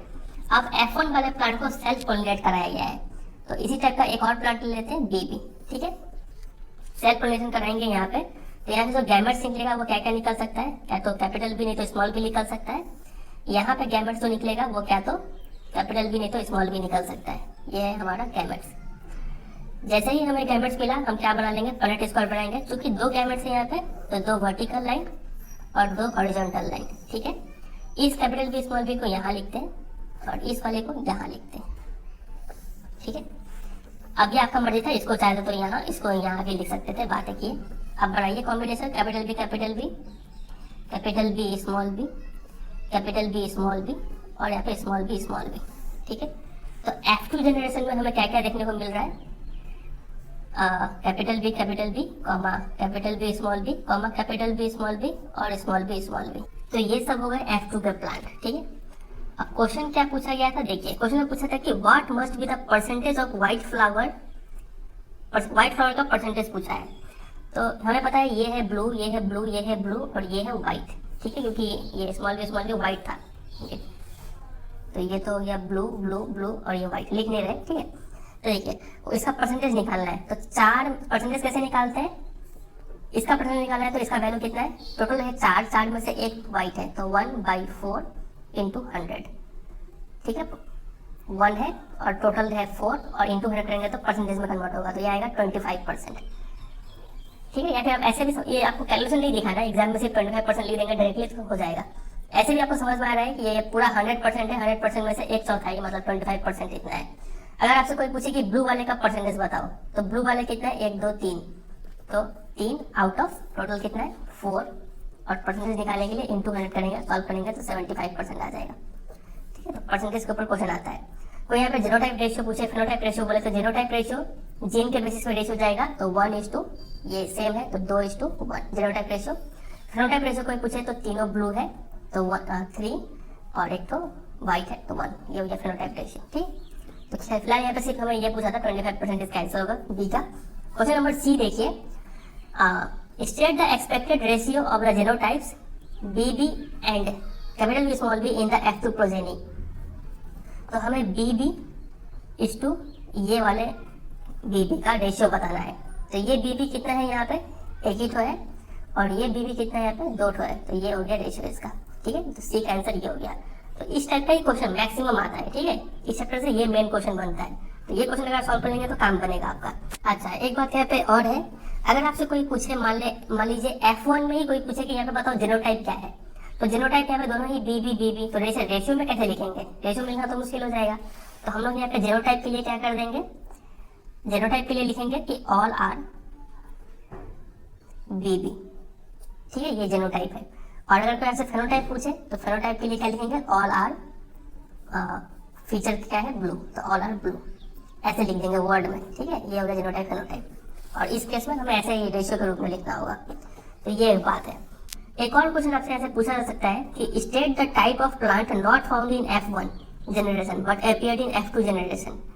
लेकिन ऐसा प्लांट बताओ जो F1 में नहीं था लेकिन F2 में देखने को मिला। तो यहाँ पे ब्लू ब्लू था, ब्लू ब्लू ब्लू, यहाँ पे एक व्हाइट देखने को मिल गया, तो इसका आंसर हो जाएगा व्हाइट। व्हाइट है जो F1 में नहीं दिखा था लेकिन F2 में दिखा था, तो इसका आंसर हो जाएगा व्हाइट फ्लावर प्लांट। फिर पूछेंगे कि give reason for the same, क्यों ये यहाँ पे नहीं दिखा और यहाँ पे दिखा। तो इसका रीजन ये होगा कि जो व्हाइट कलर है ये क्या है, रिसेसिव ट्राइट है जो F1 में एक्सप्रेस नहीं होता है, ठीक है। ये F2 में एक्सप्रेस होता है आफ्टर सेल पॉलिनेशन, ठीक है। लैंग्वेज वैसे लिखेंगे, white trait is a recessive trait which was not expressed in the F1 generation. The recessive trait get expressed in the F2 generation after cell pollination. ये इतना बात लिख देना है आपको, ठीक है। एक बात और यहाँ पे ये देखिए, ये जो कैपिटल बी है हमें पता है इसको हम क्या बोलते हैं, होमोजाइगस बोलते हैं, इसको भी होमोजाइगस बोलेंगे, इसको हेट्रोजाइगस बोलेंगे, है ना। अब देखिए ये कैपिटल बी को एक और टर्म से जानते हैं, इसको हम लोग बोल सकते हैं प्योर डोमिनेंट वैरायटी, इसको बोल सकते हैं प्योर रेसेसिव वैरायटी, क्योंकि ये रेसेसिव है और प्योर है मतलब दोनों सेम टाइप का यहाँ पे जीन प्रेजेंट है। इसको हम लोग इम्प्योर वैरायटी बोलेंगे सिर्फ, ठीक है। ये बात आपको पता होना चाहिए। और साथ साथ देखिए जो डोमिनेंट होता है, जब हम प्योर को क्रॉस करवाते हैं, प्योर डोमिनेंट और प्योर रेसेसिव को क्रॉस कराते हैं, तो फर्स्ट जनरेशन में हमें जो डोमिनेंट वाला है वही गुण देखने को मिलता है, समझ रहे। मान लीजिए हमें पता नहीं होता कि ये जो ब्लू है ये डोमिनेंट है, मान लीजिए पता नहीं होता, और ये व्हाइट जो है वो रेसेसिव है, ये मान लीजिए पता नहीं होता, और हम जब क्रॉस करवाते हैं देखते कि F1 में ब्लू देखने को मिल रहा है, तब हम बोल पाते कि जो ब्लू वाला था यही डोमिनेंट था, समझ रहे। चलिए तो इसके ऊपर यहाँ पे एक क्वेश्चन दिया हुआ है, ये देखिए work out which trait would be considered dominant and which one is recessive in figure 9.4। इस फिगर में आपको देख के बताना है कि कौन सा डोमिनेंट ट्राइट है, पर्पल कलर या फिर वायलेट कलर या फिर व्हाइट कलर, कौन सा डोमिनेंट है। तो ये है पेरेंट जनरेशन जिसमें नॉर्मली प्योर वैरायटी लिया जाता है, ठीक है। दोनों को जब क्रॉस कराया गया तो हमें F1 जनरेशन मिल गया। तो F1 जनरेशन में चूंकि वायलेट कलर है, तब हमें यहाँ समझ में आ गया ये जो वायलेट कलर था यही क्या था, डोमिनेंट वाला वैरायटी था। ये white colour recessive variety, recessive trait है, ठीक है, इतना समझे। और यहाँ से भी समझ में आ रहा है कि F2 जनरेशन में हमें 3:1, ये जो 3 वाला है ये क्या है, डोमिनेंट वाला फीचर है, और ये व्हाइट जो है ये रिसेसिव वाला है, इतना समझे। अच्छा, एक बात और, इस एक्सपेरिमेंट में हमने 2 पी प्लांट का सिर्फ एक ही कैरेक्टर को तुलना किया, वो था प्लांट हाइट। लेकिन दोनों प्लांट में और भी तो फीचर हो सकते हैं, हो सकता है इसका फ्लावर वायलेट हो, इसका फ्लावर व्हाइट हो, ठीक है, कुछ भी फीचर हो सकता है। तो वो सभी फीचर हमने इन दोनों प्लांट में सब सेम लिया था, सिर्फ एक ही कैरेक्टर का यहाँ पे कंपेरिजन कर रहे हैं जो कि है प्लांट हाइट। तो इस टाइप क्रॉस को हम लोग बोलते हैं मोनोहाइब्रिड क्रॉस, ये टर्म आपको पता होना चाहिए। मोनोहाइब्रिड क्रॉस किसको बोलते हैं? मोनोहाइब्रिड क्रॉस जब 2 प्लांट के बीच में क्रॉस हो और सिर्फ 1 पेयर ऑफ कॉन्ट्रास्टिंग कैरेक्टर हम लोग देख रहे हो वहां पे। यहाँ पे 1 कॉन्ट्रास्टिंग कैरेक्टर क्या है, प्लांट हाइट, ठीक है। ये भी क्या है, मोनोहाइब्रिड क्रॉस है ये भी, क्योंकि हम लोग सिर्फ एक ही फीचर देख रहे हैं जो कि है फ्लावर कलर, ठीक है, फीचर या फिर कैरेक्टर बोल लीजिए। अब हम करने वाले हैं dihybrid cross. Dihybrid cross क्या होता है, इसमें भी हम लोग 2 प्लांट का क्रॉस कराएंगे इसी तरीके से, लेकिन हम यहाँ पे 2 फीचर को साथ साथ में स्टडी कर रहे होंगे। तो वो यहाँ पे लिखा हुआ है डाई हाइब्रिड क्रॉस का definition, a cross between 2 plants having 2 pairs of contrasting characters is called dihybrid cross. समझ में आ गया ये? चलिए इसको और थोड़ा डिटेल में देखते हैं, पढ़ते हैं यहीं से line by line. What happens when P plants showing 2 different characteristics rather than just one are bred with each other? अब हम 2 पी प्लांट लेंगे, दोनों में अलग अलग 2 कैरेक्टरिस्टिक्स होंगे। तो देखिए यहाँ पे लिखा हुआ है कि what do the progeny of a tall plant with round seeds and a short plant with wrinkled seeds look like? अब यहाँ पे 2 प्लांट लेंगे हम, एक तो है टॉल विथ राउंड सीड्स और दूसरा प्लांट में शॉर्ट प्लांट है लेकिन रिंकल सीड है। और हमें तो पता है कि जो टॉलनेस और राउंडनेस है ये दोनों क्या है, डोमिनेंट ट्राइट है, और शॉर्टनेस और रिंकल्ड सीड ये क्या है, रेसेसिव ट्राइट है। उस चार्ट से हमने याद कर रखा है। तो हम यहाँ पे जब लिख रहे होंगे तो क्या लिखेंगे, पेरेंट जनरेशन लिखेंगे यहाँ पे, या फिर पेरेंटल जनरेशन। पेरेंटल जनरेशन में दोनों प्लांट है, एक तो टॉल और राउंड। तो टॉलनेस के लिए कैपिटल T और राउंडनेस के लिए कैपिटल R यूज करेंगे, ठीक है, ये बात समझ में आया। और क्रॉस करा रहे हैं उसका short plant with wrinkled seeds, wrinkles round के लिए कैपिटल R तो रिंकल्ड के लिए स्मॉल r, इतना समझे। चलिए दोनों को जब क्रॉस करेंगे तो ऐसे क्या निकलेगा, गैमेट्स निकलेगा, यहाँ से भी गैमेट्स निकलेगा। गैमेट्स मतलब फ्लावर के केस में कौन सा गैमेट होता है, पोलन ग्रेन और एग सेल। तो यहाँ पे देखिए, यहाँ तो पोलन ग्रेन में क्या तो ये और ये निकल सकता है एक साथ में, क्योंकि यहाँ पे 2 कैरेक्टर देख रहे हैं तो दोनों कैरेक्टर पोलन ग्रेन में निकलेगा। तो क्या तो ये निकल सकता है, कैपिटल T स्मॉल r, ठीक है, दोनों एक साथ ही, मतलब इस कैरेक्टर के लिए एक तो, इस कैरेक्टर के लिए एक तो, या फिर और कुछ कॉम्बिनेशन बनेगा क्या, ये T ये R तो सेम ही रहेगा, ले देंगे ये T ये R करेंगे तो भी सेम रहेगा। किसी भी कॉम्बिनेशन ट्राई कीजिए दोनों का मिला के तो यही बन रहा है, ठीक है। यहाँ का अगर देखें तो ये T और ये R क्या तो एक साथ निकल सकता है, या फिर ये T और ये R सेम ही रहेगा, ये T ये R सेम ही रहेगा, ये T ये R सेम ही रहेगा। तो चारों केस में एक ही निकल रहा है तो ऐसे ही रहेंगे ये, ठीक है। जैसे करके 2 को लिखेंगे गैमेट्स। अब यहाँ पे एक गैमेट, यहाँ पे एक गैमेट, तो हमें पता है जब पुनेट स्क्वायर बनाएंगे तो एक लाइन और एक हॉरिजॉन्टल लाइन, यहाँ पे लिखेंगे कैपिटल T स्मॉल r, यहाँ पे लिखेंगे स्मॉल t स्मॉल r। दोनों को मिला के कॉम्बिनेशन लिखिए। तो कॉम्बिनेशन लिखने का तरीका क्या होता है, पहले T वाले का लिख लीजिए तो कैपिटल पहले स्मॉल छोटा, फिर R वाले का लिखिए तो R पहले कैपिटल R बड़ा, फिर छोटा R बाद में, ठीक है। तो F1 जनरेशन के जो बच्चे होंगे उन सबका फीचर यही होगा। तो F1 जनरेशन में जितने भी बच्चे हो सबका यही फीचर होगा, T T R R। समझे इतना, मतलब इनका कैरेक्टर क्या निकल के आ गया, जो दिखेगा वो दिखेगा tall round, tall plant with round seeds.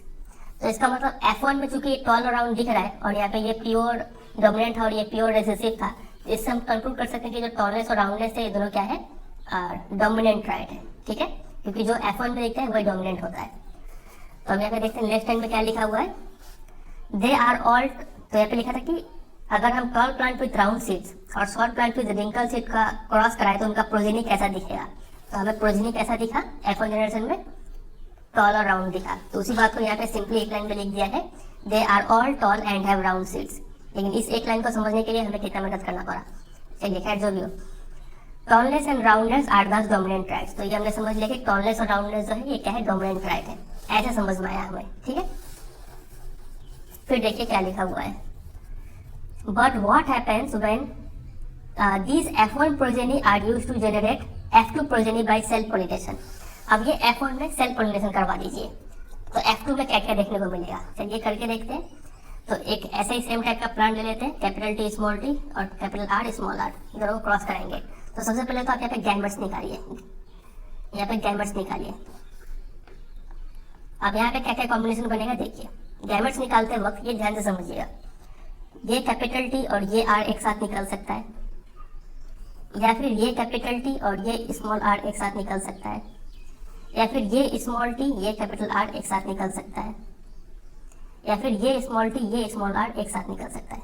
समझे कि नहीं समझे ये पूरा लाइन, ठीक है। उसी तरीके से इसका हम गैमेट्स बनाते हैं, तो क्योंकि दोनों सेम ही है तो सेम गैमेट बनेगा वहाँ पे भी। तो लिख देते हैं क्या तो capital T small r, capital R, या फिर ये, या फिर ये, या फिर ये। समझे इतना। चलिए अब चूंकि यहाँ पे 4 गैमेट दिखाए तो हमें 4, जब पॉइंट स्क्वायर बनाएंगे तो 4 वर्टिकल लाइन और 4 हॉरिजॉन्टल लाइन।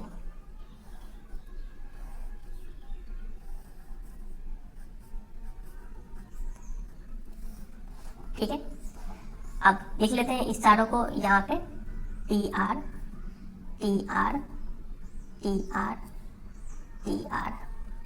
इन चारों को यहाँ पे लिख लेते हैं TR TR TR और ये TR। ठीक है, ये खाली रह जाता है। अब दोनों को मिला के कॉम्बिनेशन लिखते जाइए। तो पहले T का लिख लीजिए, कैपिटल T, फिर R को लिखिए, फिर यहाँ पे लिखेंगे तो T का पहले लिखेंगे और R का लिखेंगे तो R कैपिटल वाला पहले लिखेंगे।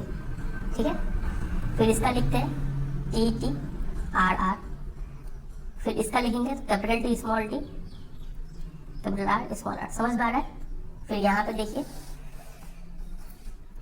Capital T capital R small r, ऐसे पूरा भर लेंगे।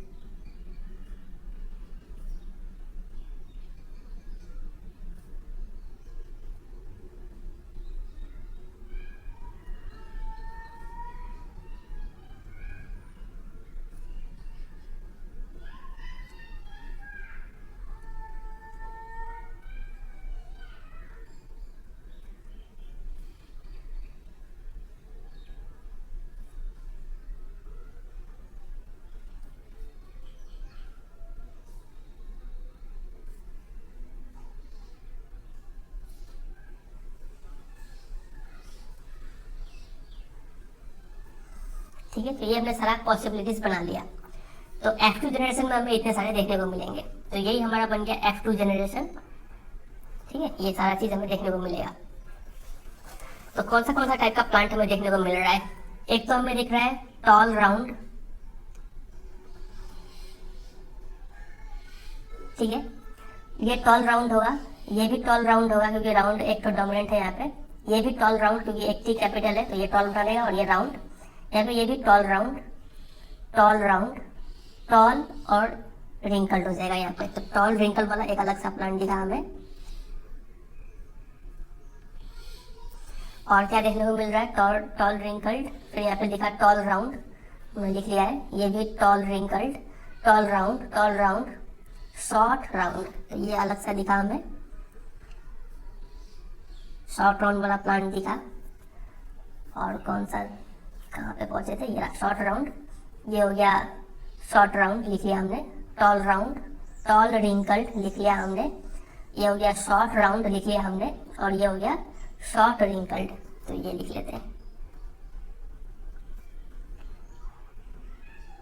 तो विजिबल फीचर के बेसिस पे इस टाइप का प्लांट हमें देखने को मिलेंगे।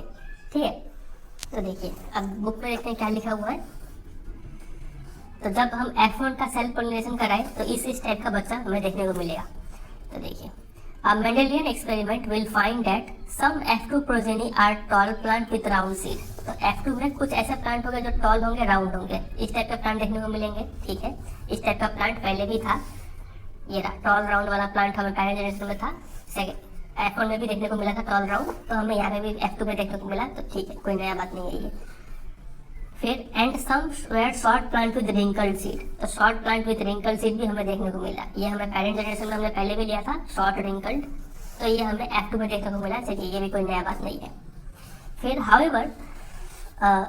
however there would also be some F2 progeny that showed new mixture, F2 में कुछ नए नए मिक्सचर भी देखने को मिले, जैसे कि ये रहा Some of them would be tall but have wrinkled seed, ये रहा tall but wrinkled, इस टाइप का प्लांट क्या पहले था?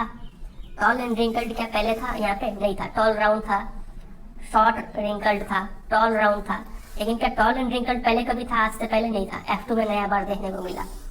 फिर वैसी तरीके से while others would be short but have round seed, short round, ये भी क्या पहले कहीं था? नहीं था, तो ये भी हमें एक नया मिक्सचर यहाँ पे देखने को मिला। तो इस बात से हम क्या बोल सकते हैं?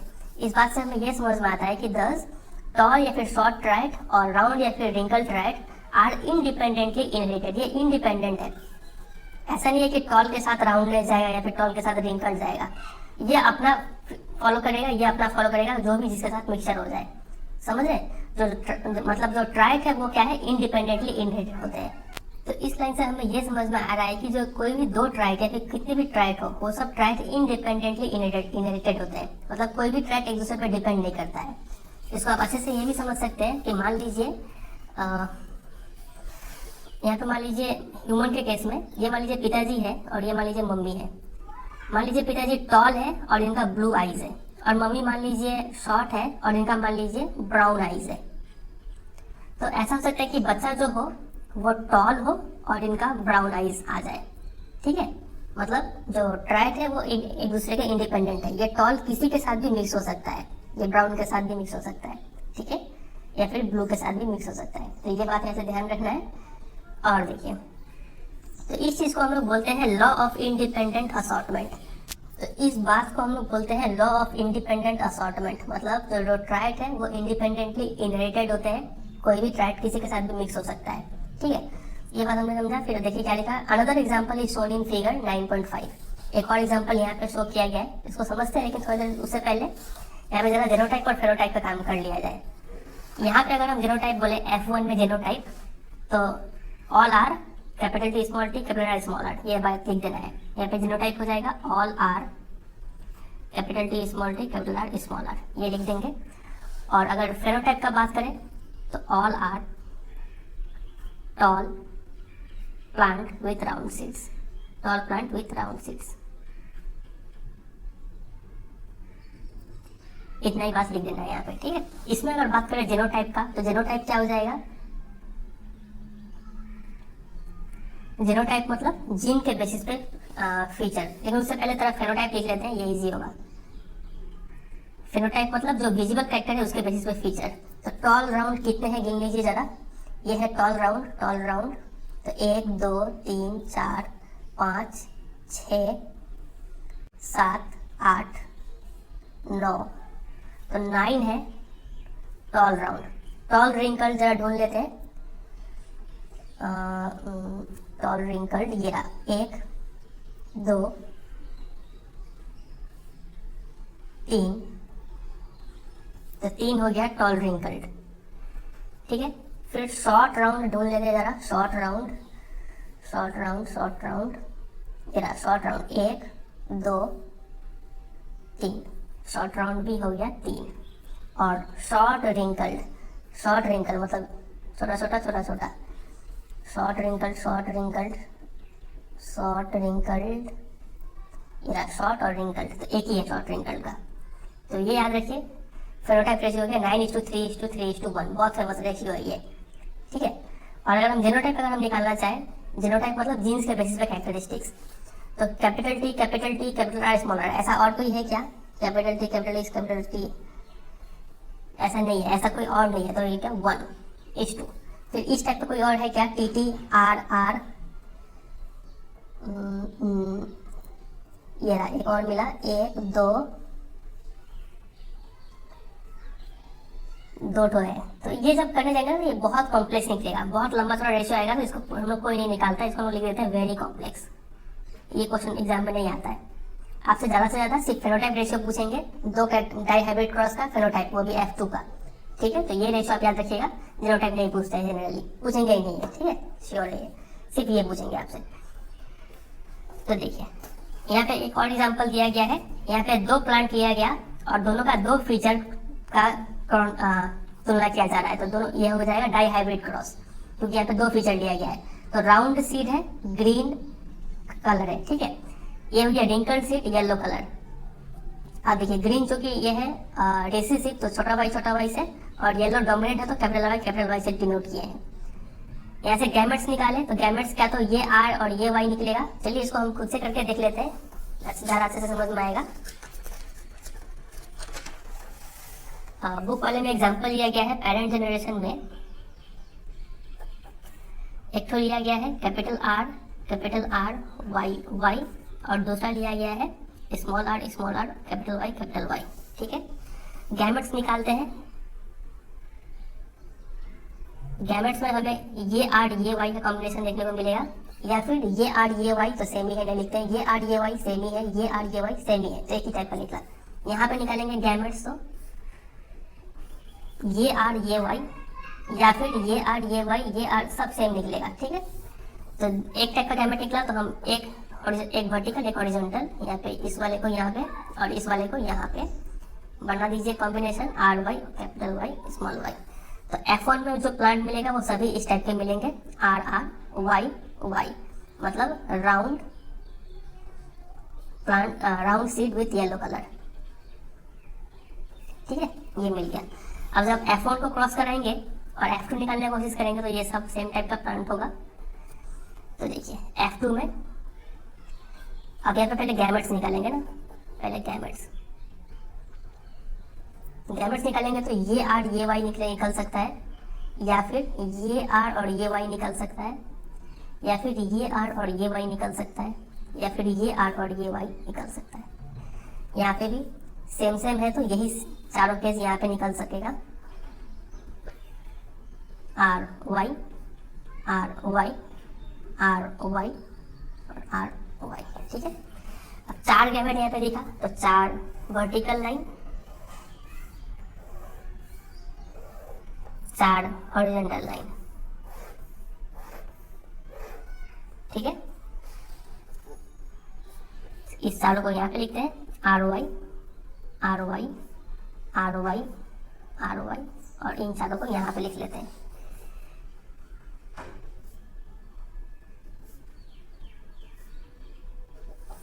बनाइए कॉम्बिनेशन आर वाई वाई, फिर ये आर ये वाई, हमेशा कैपिटल आगे लिखते हैं, फिर छोटा बाद में, कैपिटल आगे छोटा बाद में, फिर दोनों कैपिटल है, फिर R Y Y R Y Y R Y Y.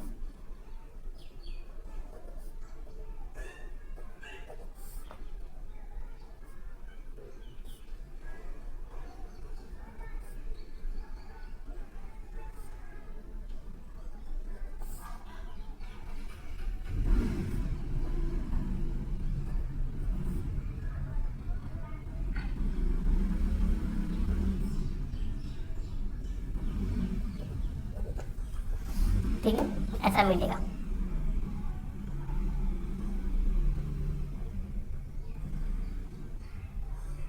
तो यहाँ पे भी देखिए, ये हमें ये कौन सा फीचर शो करेगा, राउंड येलो।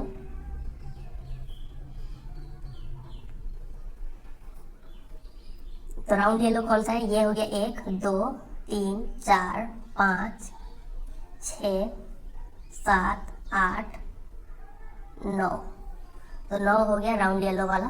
फिर और कौन सा है, round yellow round yellow round yellow round yellow round yellow, ये हो गया राउंड ग्रीन।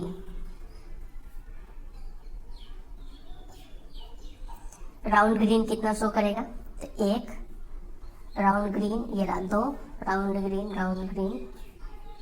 2, ये रहा 3, तो राउंड ग्रीन हो गए 3। फिर अगला कौन सा है, ये था राउंड येलो, ये तो हो गया, राउंड ग्रीन हो गया, ये राउंड येलो हो गया। ये देखिए ये है रिंकल्ड येलो।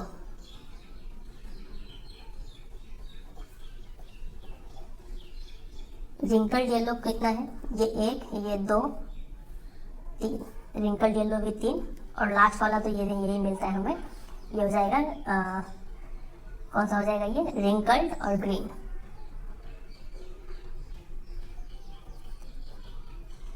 रिंकल ग्रीन हमें कौन सा देखने को मिला, सिर्फ एक ही है वो। तो यहाँ पर भी जो ये रेशियो निकाल रहे हैं, ये विजिबल फीचर के ऊपर रेशियो निकाल रहे हैं, तो ये हो गया फेनोटाइप रेशियो। फेनोटाइप रेशियो या फिर सिंपली फेनोटाइप भी बोलते हैं, क्या हो जाएगा 9:3:3:1। ठीक है।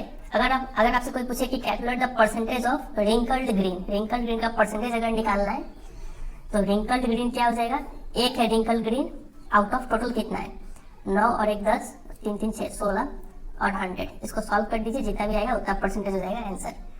ठीक है। तो आपसे पूछा कि राउंड ग्रीन का परसेंटेज बताओ, तो राउंड ग्रीन कितना है 3, आउट ऑफ टोटल 16, और परसेंटेज निकालने के लिए इंटू 100। ठीक है, इसको कर दीजिए, आंसर आ जाएगा। एड जो भी हो। और अगर कोई आपसे यहाँ पे जीनोटाइप पूछे तो वो क्या है, वेरी कॉम्प्लेक्स है, नॉर्मली पूछेगा नहीं पूछना चाहिए, वेरी कॉम्प्लेक्स।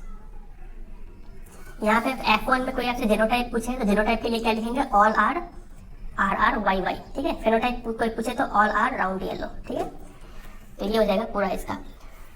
तो अभी तक हमने जो भी समझा, अभी तक हमने जो भी यहाँ से समझ रखा है, ये सारा चीज, इन सारों चीजों के बेसिस पे जो मेंडल्स लॉ ऑफ इनहेरिटेंस है वो 3 ठो निकल के आता है। तो 3 ठो मेंडल्स लॉ ऑफ इनहेरिटेंस ये आपके स्क्रीन पे। सबसे पहला है लॉ ऑफ डोमिनेंस।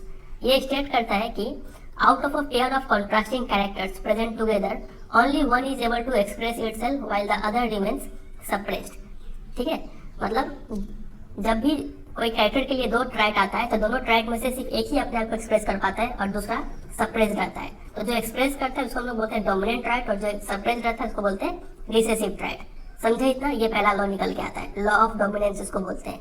दूसरा लॉ है law of segregation. Law of segregation क्या बोलता है, the 2 members of a pair of factors, factors समझ रहे हैं ना, फैक्टर्स का मतलब यहाँ पे क्या है, जीन्स है। ठीक है, the 2 members of a pair of factors या फिर genes separate during the formation of gametes. तो देखिए आप यहाँ से भी समझ सकते हैं कि किसी भी कैरेक्टर के लिए 2 जीन होते हैं। यहाँ पे कैरेक्टर क्या है, राउंडनेस या फिर सीड शेप। सीड शेप के लिए 2 जीन है, तो ये दोनों में से दोनों सेपरेट हो जाते हैं गैमेट फॉर्मेशन के टाइम में। आप यहाँ पे देखिए, यहाँ अच्छे से समझ पाएंगे आप, ये दोनों में से एक ही निकला, सेपरेट होगा, ये दोनों में से कोई एक ही निकला। यहाँ पर भी इस दोनों आर में से सिर्फ एक ही आर निकला और इस दोनों वाई में से सिर्फ एक ही वाई निकला।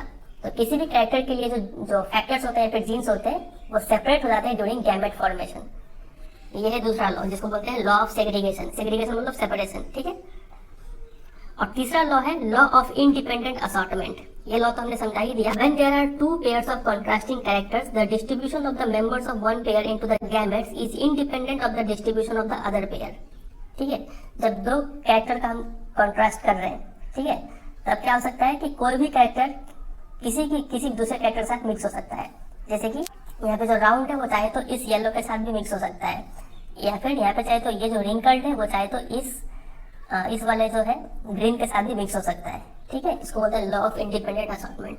तो इस तीनों ही लॉ को आपको अच्छे से याद कर लेना है, वो भी समझ के, बहुत इंपॉर्टेंट है। तो अब चलिए डाइहाइब्रिड क्रॉस के ऊपर कुछ क्वेश्चन प्रैक्टिस करते हैं। देखिए ये क्वेश्चन यहाँ पे लिखा हुआ है, in the following crosses right the characteristics of the progeny. तो 4 यहाँ पे क्वेश्चन है। पहला क्वेश्चन में जो पेरेंट है उसका फीचर है RR YY, इसका क्रॉस कराया जा रहा है सेम RR YY के साथ में राउंड येलो। ठीक है, ये पेरेंट है। तो बोल रहे हैं इसके बच्चे का कैरेक्टरिस्टिक्स क्या क्या होगा। तो गैमेट्स निकाल लेते हैं। सबसे पहले गैमेट्स यहाँ पे निकलेगा RY, ये R ये Y लेंगे तो ये निकलेगा, ये R सबसे सेम ही निकलेगा, यहाँ पे भी निकालेंगे तो सबसे सेम ही निकलेगा। तो चूंकि 2 गैमेट, एक गैमेट है एक पेरेंट का, तो हम पेरेंट स्क्वायर में एक वर्टिकल एक हॉरिजॉन्टल लाइन डालेंगे। ये R Y यहाँ पे, ये R ये Y यहाँ पे बना देंगे बच्चे का फीचर, ये R ये Y, सॉरी ये R और ये दोनों Y। ठीक है, तो बच्चे का फीचर क्या मिल रहा है, राउंड और साथ में येलो।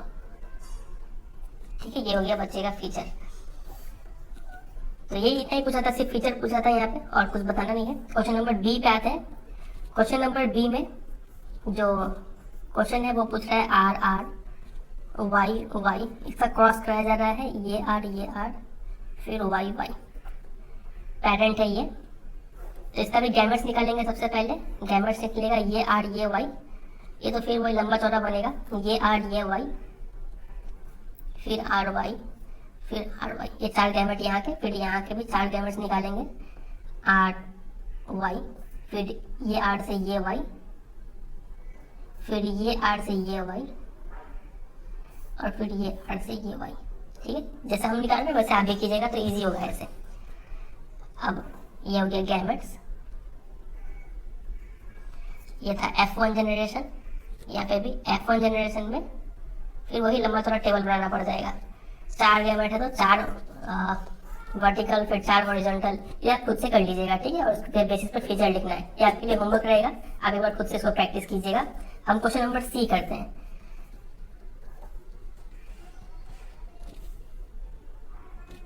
और ये जो बी है, बी का आंसर आप ये देख लीजिए स्क्रीन पे, ऐसा कुछ आंसर आएगा, खुद से कीजिएगा, इसे मिलाइएगा, देखिएगा मिलता है कि नहीं।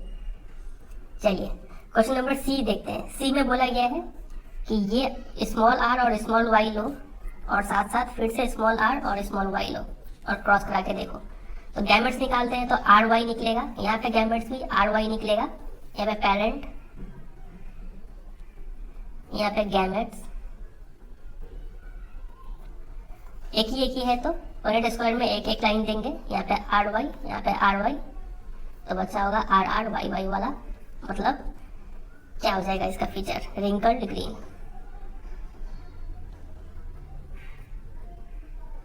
ठीक है, सिर्फ कैरेक्टरिस्टिक लिखने बोला जा रहा है यहाँ पे।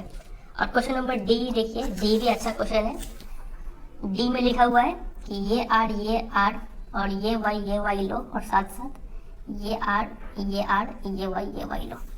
तो ये भी इजी है, उसी टाइप का है। यहाँ पे गैमेट निकालिए तो आर वाई निकलेगा, यहाँ पे गैमेट निकालिए तो आर वाई निकलेगा। यूनिट स्क्वायर बनाएंगे, ये आर ये वाई यहाँ पे, ये आर ये वाई यहाँ पे, तो आर वाई वाई, तो ये निकलेगा राउंड, कैपिटल आर से राउंड हो गया और कैपिटल वाई से येलो हो गया। समझ में आया? ये हो जाएगा। यहाँ पे पेरेंट गैमेट्स F1 लिखना है बस। चलिए एक क्वेश्चन और देखिए जो अच्छा क्वेश्चन है यहाँ पे, ये study the following cross showing self pollination in F1, fill in the blank. तो देखिए पेरेंट में आर वाई वाई, फिर उधर पे आर वाई वाई क्रॉस कराया गया, तो F1 में क्या मिलेगा? तो यही तो सेम ही है। देखिए यहाँ पे बच्चे निकलेंगे, सभी बच्चे का फीचर यही होगा F1 में, आर वाई वाई। तो F1 में देखिए एक में तो ये लिख दिया गया है, दूसरा में क्वेश्चन मार्क दिया हुआ है, तो उस डैश वाले में क्या लिखेंगे, यही फिर से लिख देंगे। ठीक है, हमें पता है F1 में यही दो हो जाएगा, तो क्वेश्चन मार्क का जगह यही आएगा, आर वाई वाई। चलिए तो अभी तक हमने जो भी चीज़ पढ़ा है उसको एक बार रिकैप करते हैं ताकि अच्छे से आपको समझ में आ जाए। सबसे पहला बात हमने देखा कि मेंडल ने गार्डन पी प्लांट है उसको यूज़ किया है, ये है नॉन कॉमन नेम और इसका साइंटिफिक नाम हो गया पीजम सैटिवम। ठीक है, और क्यों इन्होंने गार्डन पी प्लांट चूज किया, उसके 5 रीजन है, हमने उसको डिटेल में देखा। उसके बाद इन्होंने क्या किया, 2 पी प्लांट लिया, एक तो था टॉल और एक था शॉर्ट, दोनों को क्या करा दिया, क्रॉस, मतलब क्रॉस पोलिनेशन दोनों में करवा दिया, और क्या प्रोड्यूस किया, प्रोजेनी, मतलब ऑफ स्प्रिंग इन्होंने प्रोड्यूस किया। और देखा कि जब एक टॉल प्लांट और लंबे प्लांट को क्रॉस किया जाता है यहाँ पे, तो उनके जो बच्चे हैं जिसको हम लोग F1 या फिर फर्स्ट जनरेशन या फिर प्रोजेनी ऑफ पेरेंटल जनरेशन भी बोलते हैं, वो बच्चे में कौन सा गुण आता है, ये चीज़ यहाँ पे देखा गया। और देखिए यहाँ पे जो क्रॉस करवाया गया था वो सिर्फ एक कैरेक्टर को यहाँ पे कॉन्ट्रास्ट किया जा रहा है। वो कैरेक्टर क्या है, प्लांट हाइट। हम लोग बाकी कैरेक्टर जैसे कि सीड शेप हो गया और सीड कलर हो गया, ये सब चीज़ यहाँ पे सेम मान रहे हैं। ठीक है, सिर्फ एक कैरेक्टर को फोकस कर रहे हैं यहाँ पे। तो इस टाइप के क्रॉस को हम लोग बोलते हैं मोनोहाइब्रिड क्रॉस। तो यहाँ पे मोनोहाइब्रिड क्रॉस कराया गया है। मोनोहाइब्रिड क्रॉस का डेफिनेशन क्या होता है वो हमने देखा। फिर देखिए तो यहाँ पे पता चला कि F1 जनरेशन में कोई भी मीडियम हाइट का प्लांट नहीं देखने को मिला। जब टॉल शॉर्ट को क्रॉस करते हैं तो कोई मीडियम नहीं बनता है, सभी क्या बन गए, टॉल बन गए। तो इस चीज से क्या कंक्लूजन निकलता है, कंक्लूजन ये निकलता है कि जो प्रोजेनी है वो हमेशा दोनों पेरेंट में से किसी एक पेरेंट का ही कैरेक्टर पिकअप करते हैं, ना कि दोनों का मिक्सचर। ठीक है, चलिए ये बात हमें समझ में आया। उसके बाद यहाँ पे एक सवाल आया मेंडल के मन में कि F1 के जो टॉल प्लांट है और जो पेरेंटल जनरेशन के टॉल प्लांट है क्या दोनों सेम है। इसको पता करने के लिए मेंडल ने क्या किया, इस प्लांट को सेल्फ पोलिनेशन करवा दिया और इस प्लांट को भी अलग से सेल्फ पोलिनेशन करवा दिया। जब इसको सेल्फ पोलिनेशन कराया तो मतलब टी क्रॉस ऐसे एक सेम प्लांट टी ले लिया उन्होंने, ठीक है। तो यहाँ से जो गैमेट निकलेगा वो टी निकलेगा, यहाँ से जो गैमेट्स निकलेगा वो क्या निकलेगा, कैपिटल टी निकलेगा। तो यहाँ पे फिर से पनेट स्क्वायर बना दिया टी और जो बच्चे निकलेंगे वो कैपिटल टी, तो बच्चे निकल गए टॉल, ठीक है। उसीलिए यहाँ पे लिखा हुआ था कि the progeny of the parental plant are of course all tall, ठीक है। हम बोले थे बाद में समझाएंगे, अब आपको समझ में आ गया होगा कि क्यों यहाँ पे ऑफ कोर्स लिखा हुआ है, ठीक है। लेकिन जहां तक F1 के बच्चे का बात था, जिसको हम लोग F2 या फिर सेकेंड जनरेशन बोलते हैं या फिर प्रोजेनी ऑफ F1 बोलते हैं, यहाँ पे सभी बच्चे जो है वो लंबे नहीं हुए। यहाँ पे 1/4, ठीक है, या फिर 25% जो बच्चे थे वो क्या हो गए, शॉर्ट हो गए। तो इस बात से ये समझ में आता है कि ये दोनों टॉल प्लांट एग्जैक्टली सेम नहीं थे, ठीक है। ये प्योर वैरायटी का था जिसको हम लोग होमोजाइगस बोलते हैं, लेकिन ये जो था ये इम्प्योर वैरायटी का था। इसमें कहीं ना कहीं ये शॉर्टनेस वाला जीन भी आया हुआ था, वो भले ही वो एक्सप्रेस नहीं हुआ था। समझ रहे बात का गहराई?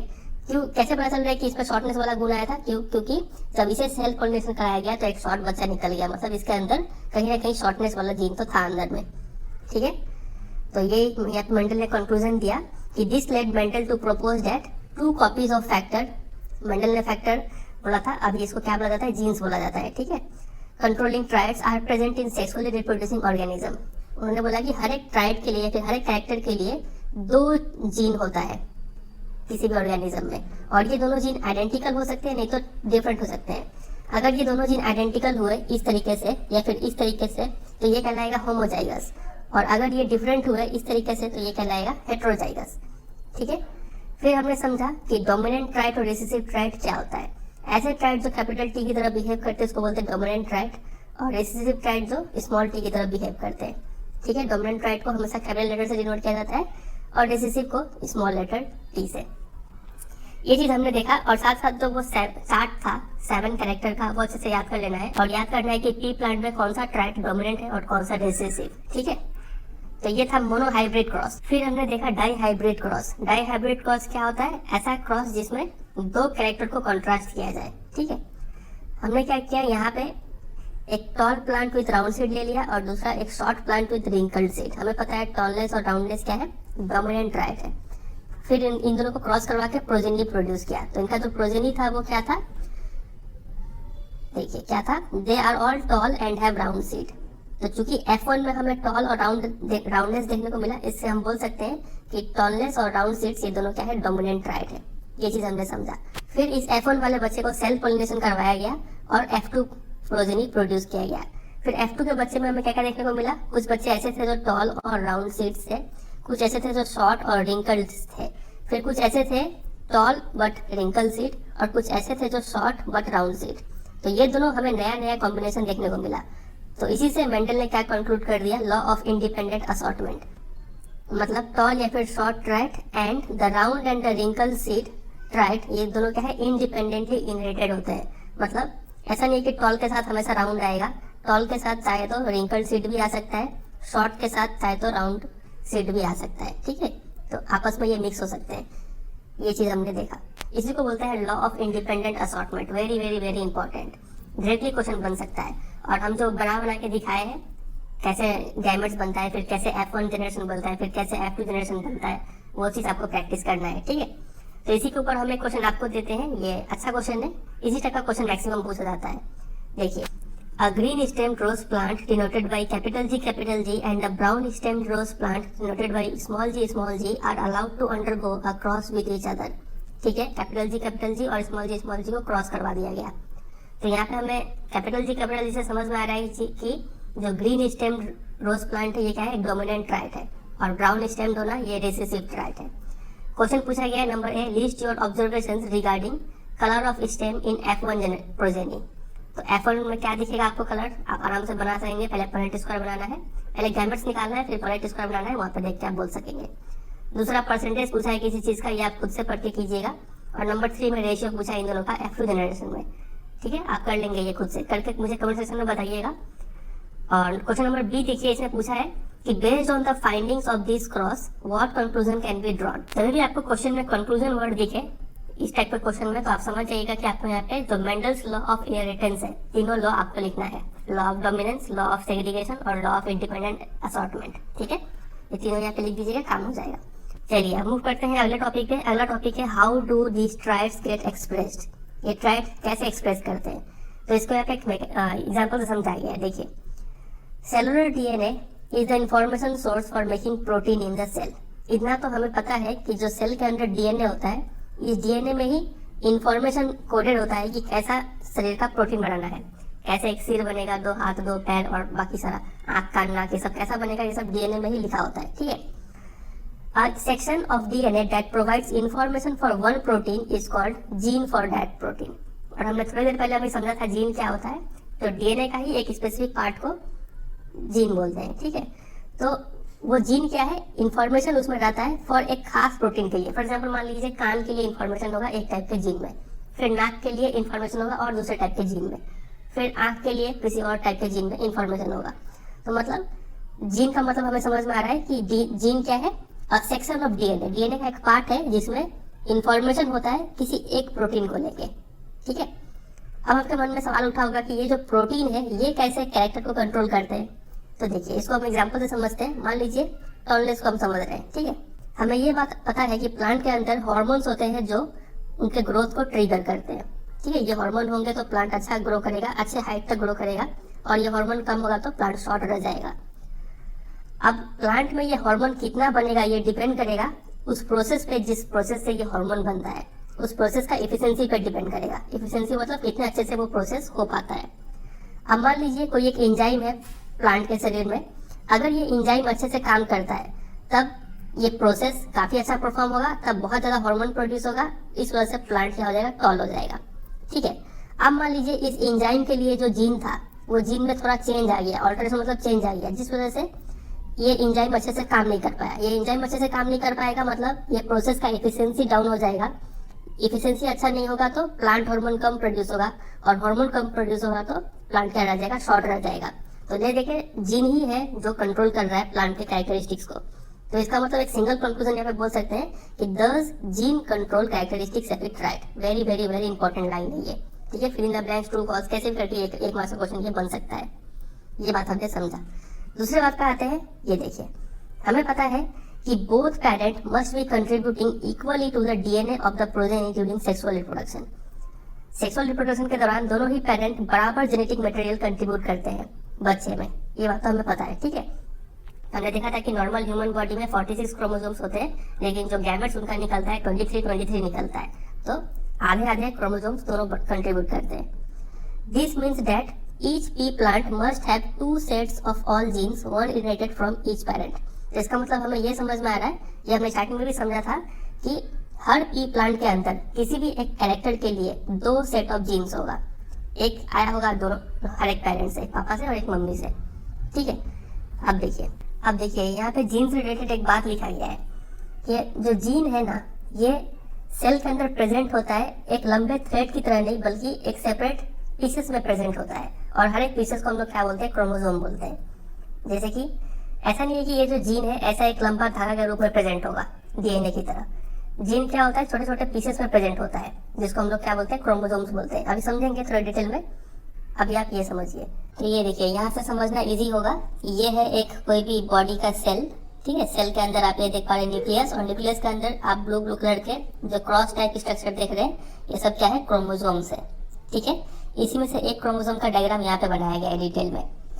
तो देखिए, अगर इस क्रोमोसोम का एक पार्ट को यहाँ से खोलेंगे तो आपको कुछ जूम करते करते ऐसा कुछ देखने को मिलेगा। और ये चीज ले देखिए क्या है, ये चीज हमारा डीएनए है यहाँ से यहाँ तक। ठीक है, और इस डीएनए का स्पेसिफिक पार्ट यहाँ से लेकर मान लीजिए यहाँ तक, ये क्या कहलाएगा, जीन कहलाएगा। देखिए यहाँ पे लिखा हुआ है जीन। ठीक है, इतना समझे। अब देखिए, तो ऐसे ही एक क्रोमोसोम के अंदर लगभग 100 से लेके 1000 कितने 1000 जीन होते हैं एक क्रोमोसोम के अंदर। ठीक है, और ह्यूमन बींग में टोटल कितना क्रोमोसोम्स होता है, 46 क्रोमोसोम्स। 46 क्रोमोसोम्स पेयर्स में होते हैं, तो 23 पेयर्स में एग्जिस्ट करते हैं। ठीक है, तो टोटल ह्यूमन बॉडी में लगभग 20,000 से 25,000 जीन्स होते हैं। ठीक है, इस बात को आप ध्यान रखिएगा, एग्जाम में पूछते नहीं है, बस ऐसे नॉलेज के लिए था। अब देखिए, अभी हमने थोड़ी देर पहले पढ़ा था कि जो जीन्स होते हैं वो लॉन्ग थ्रेड के रूप में प्रेजेंट नहीं होता। ऐसा नहीं कि धागे के स्ट्रक्चर में होंगे, ऐसा एक ही धागे में सब टाइप का जीन्स होगा, ऐसा नहीं होता है। जीन्स जो होता है वो कैसे प्रेजेंट होता है, एज सेपरेट इंडिपेंडेंट पीसेस में प्रेजेंट होता है, और उस पीस को क्या बोलते हैं, क्रोमोसोम बोलते हैं। ठीक है, अभी हमने नीचे के डायग्राम में भी देखा। तो ये देखिए, ये है क्रोमोसोम, ये है क्रोमोसोम। तो इस क्रोमोसोम के अंदर क्या है, डीएनए है, और डीएनए का स्पेसिफिक पार्ट को जीन बोलते हैं। इतना समझे। और अभी मैंने बोला कि टोटल ह्यूमंस में क्रोमोसोम्स का नंबर कितना होता है, 46, और ये पेयर्स में होता है। टोटल कितना हो गया, 23 पेयर्स। तो ये देखिए 23 पेयर्स ऑफ क्रोमोसोम्स यहाँ पे बनाया गया है। समझ रहे हैं। अब यहाँ पे दो टाइप का क्रोमोसोम्स आपको दिख रहा होगा। एक होता है ऑटोसोम्स और एक होता है सेक्स क्रोमोसोम। तो ये भी आप ध्यान रखिएगा, कितने टाइप के क्रोमोसोम होते हैं ह्यूमन बॉडी में, 2 टाइप के। ऑटोसोम्स टोटल 22 क्रोमोसोम को बोलते हैं ऑटोसोम्स, और जो 23वां पेयर है ना, ये कहलाता है सेक्स क्रोमोसोम। इसके बारे में थोड़ी देर में डिटेल में डिस्कस करेंगे। तो अलग से इतना ध्यान रखिए कि क्रोमोसोम्स 2 टाइप का होता है, ऑटोसोम्स और सेक्स क्रोमोसोम्स। ठीक है, इतना। चलिए अब देखिए, क्रोमोसोम जो है वो पेयर में एग्जिस्ट करता है। इसका एक और मतलब है, इसका मतलब ये है कि यहाँ पे जो क्रोमोसोम है वो आया होगा फादर से, और दूसरा क्रोमोसोम आया होगा मदर से। ठीक है, सिमिलरली ये सब में भी तो ऐसे करके पेयर बना के एग्जिस्ट करता है। तो जैसे ही जब गैमेट फॉर्मेशन होगा तो ये क्या होंगे, सेपरेट हो जाएंगे।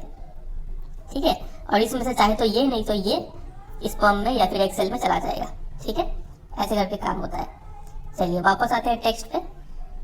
तो देखिए यहाँ से एक बार फिर से पढ़ते हैं। लिखा हुआ है each gene set is present not as a single long thread. एक लंबे धागे में ही सारा का सारा जीन प्रेजेंट नहीं होता है, बल्कि जीन कैसे प्रेजेंट होते हैं, छोटे छोटे पीसेस में प्रेजेंट होते हैं, और हर एक पीस को क्या बोलते हैं, क्रोमोसोम। तो यहाँ से एक मतलब क्वेश्चन बहुत फेमस बनता है आपके एग्जाम में। आपको बोलेंगे कि gene is located on dash, तो आपको लिखना होगा क्रोमोसोम। ठीक है, फिर देखिए each cell will have 2 copies of each chromosome. तो हर एक सेल में किसी भी क्रोमोसोम का 2 कॉपी होता है। एक आया होता है मेल से मतलब फादर से, और एक आया होता है फीमेल से मतलब मदर से। एवरी जर्म सेल मतलब समझ रहे हैं, स्पर्म या फिर एग सेल को बोला जा रहा है, will take 1 chromosome from each pair. तो जब ये जर्म सेल मतलब गैमेट है, तो उस गैमेट में उस 2 क्रोमोसोम में से कोई एक क्रोमोसोम आ जाएगा। And these may be of either maternal और पैटर्नल ऑरिजिन। ठीक है, और मतलब मान लीजिए कि ये हमने जो 2 क्रोमोसोम देखा था ऐसे ऐसे करके, तो हमें पता है कि एक फादर की तरफ से आया हुआ है और एक मदर की तरफ से आया हुआ है। लेकिन जब गैमेट्स बनेगा तो गैमेट्स में क्या तो ये वाला क्रोमोसोम आ सकता है, नहीं तो ये वाला, दोनों में से कोई भी एक आ सकता है। वो यहाँ पे लिखा हुआ है कि जो क्रोमोसोम्स आएगा गैमेट में वो क्या तो मैटरनल हो सकता है, नहीं तो फादर का हो सकता है। व्हेन 2 जर्म सेल्स कंबाइन, जब दोनों जर्म सेल कंबाइन करेंगे, स्पर्म और एग सेल जब दोनों कंबाइन करेंगे, तो मान लीजिए स्पर्म में 23 क्रोमोसोम्स है और उधर एग सेल में भी 23 क्रोमोसोम्स है। जब दोनों कंबाइन करके जाइगोट फॉर्म करेंगे तो उसमें जो नॉर्मल क्रोमोसोम नंबर है वो रीस्टोर हो जाएगा 46। तो ये यहाँ पे लिखा हुआ है कि when 2 germ cells combine they will restore the normal number of chromosomes in the progeny ensuring the stability of the DNA of the species. समझे इतना? अब समझ तो लिए, लेकिन सवाल उठता है कि इस पे क्वेश्चन कैसे आएगा। तो देखिए पहला क्वेश्चन ये बनेगा कि how many pairs of chromosomes do human beings have. Human beings में कितने पेयर ऑफ क्रोमोसोम है, तो यहाँ पे पेयर पूछा है, आपको लिखना होगा 23 पेयर्स ऑफ क्रोमोसोम्स। ठीक है, फिर इसी में और पूछा है कि specify the types of chromosomes also. Chromosome से कितने टाइप है, तो हमें पता है 2 टाइप है। जो फर्स्ट 22 पेयर है उसको क्या बोलते हैं, ऑटोसोम्स, और जो 23rd पेयर है उसको बोलते हैं सेक्स क्रोमोसोम। ठीक है इतना। चलिए फिर एक क्वेश्चन और बनेगा यहाँ से, ये रहा। आपसे बोलेंगे कि how is the equal genetic contribution of male and female parents insured in the progeny. Progeny में कैसे मेल और फीमेल बराबर जेनेटिक कंट्रीब्यूशन करते हैं। तो देखिए आपका आंसर ऐसे लिखना होगा कि during sexual reproduction a female gamete या फिर एग सेल फ्यूजेस मतलब mix with the male gamete और sperm cell which are haploid to form zygote. तो हम जो अभी बोले थे कि स्पर्म में सिर्फ 23 क्रोमोसोम्स होगा गैमेट्स में, और एग सेल में भी सिर्फ 23 क्रोमोसोम्स होगा। तो ये चूंकि आधे हैं तो इनको हम लोग हैप्लॉइड भी बोलते हैं। और नॉर्मल जो बॉडी सेल में 46 क्रोमोसोम्स होते हैं उनको हम लोग क्या बोलते हैं, डिप्लॉइड बोलते हैं। तो ये टर्म आप याद रखिएगा। ठीक है, तो यहाँ पे लिखा हुआ है एग सेल और स्पर्म सेल दोनों क्या है, हैप्लॉइड है, और दोनों मिलकर जाइगोट फॉर्म करते हैं। Zygote is diploid which contains 23 chromosomes from mother and 23 from father. तो जाइगोट जो है वो डिप्लॉइड हो जाएगा क्योंकि उसमें 23 मिलकर 46 हो जा रहा है। In this way equal genetic contribution of male and female parents is insured in the progeny. ठीक है, तो ये आंसर आपको लिखना होगा यहाँ पे, बहुत फेमस क्वेश्चन है ये।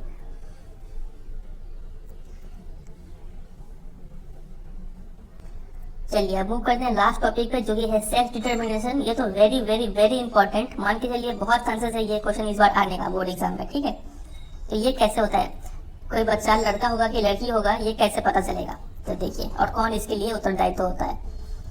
तो in human beings the sex of an individual is largely genetically determined. जो इंडिविजुअल का सेक्स है कि वो लड़का होगा कि लड़की होगा, ये जेनेटिकली डिटरमाइन होता है, ठीक है, जीन्स पे डिपेंड करता है। The genes inherited from our parent decide whether we will be boys और गर्ल्स। पेरेंट के जीन्स पे डिपेंड करेगा कि उनके गैमेट में कौन सा टाइप का जीन आ रहा है, उस पर डिपेंड करेगा कि हम लड़के होंगे या फिर लड़की होंगे। अब ये कैसे डिपेंड करेगा, चलिए समझते हैं। The explanation lies in the fact that all human chromosomes are not paired. तो एक्सप्लेनेशन ये है कि जितने भी ह्यूमन क्रोमोसोम्स है ना, वो सब क्या है, पेयर्ड नहीं है। अब आप बोलेंगे हम तो अभी बोले थे कि टोटल 46 क्रोमोसोम्स है और ये पेयर में एग्जिस्ट करते हैं, तो 23 पेयर्स हो गया, लेकिन यहाँ पे लिखा हुआ है सभी पेयर्ड नहीं है। ऐसा क्यों है, देखिए समझते हैं। Most human chromosomes have a maternal and a paternal copy and we have 22 such pairs. तो जितने भी ज्यादातर क्रोमोसोम्स है ना, टोटल 44 क्रोमोसोम्स, ये ऐसे हैं जिनका पेयर सही तरीके से बनता है। 22 पेयर्स है, मतलब इसमें एक क्रोमोसोम्स होगा फादर की तरफ से और एक क्रोमोसोम होगा मदर की तरफ से, ठीक है। तो ऐसे करके 22 पेयर है, ठीक है। और इन सबको हम लोग क्या बोलते हैं, ऑटोसोम्स बोलते हैं, ठीक है। बट वन पेयर, लेकिन एक जो पेयर है 23वां पेयर, जिसको हम लोग सेक्स क्रोमोसोम बोलते हैं, is odd in not always being a perfect pair. ये हमेशा से परफेक्ट पेयर नहीं बनाता है। वुमेन के केस में ये परफेक्ट पेयर होता है, क्योंकि यहाँ पे जो क्रोमोसोम्स होते हैं दोनों एक्स एक्स होते हैं। लेकिन मेन के केस में ये मिसमैच होता है, जिसमें एक नॉर्मल साइज का एक्स तो होता है, लेकिन दूसरा वाला क्रोमोसोम शॉर्ट वन जो होता है उसको वाई बोलते हैं। इसलिए बोलते हैं कि वुमेन क्या है, एक्स एक्स है, और मैन क्या है, एक्स वाई है। अब ये एक्स एक्स एक्स वाई क्या है समझते हैं। ये देखिए, अभी हमने पढ़ा कि जो सभी क्रोमोसोम्स है वो एग्जैक्ट पेयर नहीं बनाते हैं। सिर्फ 22 पेयर, मतलब 44 क्रोमोसोम्स ऐसे हैं जो एग्जैक्ट पेयर में एग्जिस्ट करते हैं, जिनको हम लोग क्या बोलते हैं, ऑटोसोम्स। आप देख पा रहे हैं, ये पेयर है, पेयर है, पेयर है, सब पेयर बना रहे हैं, यहाँ तक सब पेयर बना रहे हैं, ठीक है। जो 23वां क्रोमोसोम है वो फीमेल के केस में एग्जैक्ट पेयर है। आप देख रहे हैं यहाँ पे एक्स एक्स है, लेकिन मेल के केस में ये एग्जैक्ट पेयर नहीं बनता है। मेल के केस में एक क्रोमोसोम होता है एक्स और दूसरा क्रोमोसोम होता है वाई का, ठीक है। आप सिर्फ इतना इसको याद कर लीजिए कि जो फीमेल है उसमें 23वां क्रोमोसोम एक्स एक्स होता है और मेल के केस में 23वां क्रोमोसोम एक्स वाई होता है। इस बात को आप याद कर लीजिए, समझे। और इस क्रोमोसोम को सेक्स क्रोमोसोम बोलते हैं।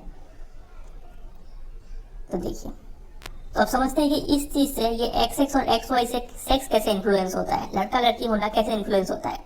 अब देखिए, हमें तो ये पता है, बाकी सब चीज साइड में रखिए। अभी हम सिर्फ सेक्स डिटर्मिनेशन के बारे में पढ़ रहे हैं, तो हम सिर्फ 23वां पेयर जो है सेक्स क्रोमोसोम उसको लेकर आगे बढ़ेंगे।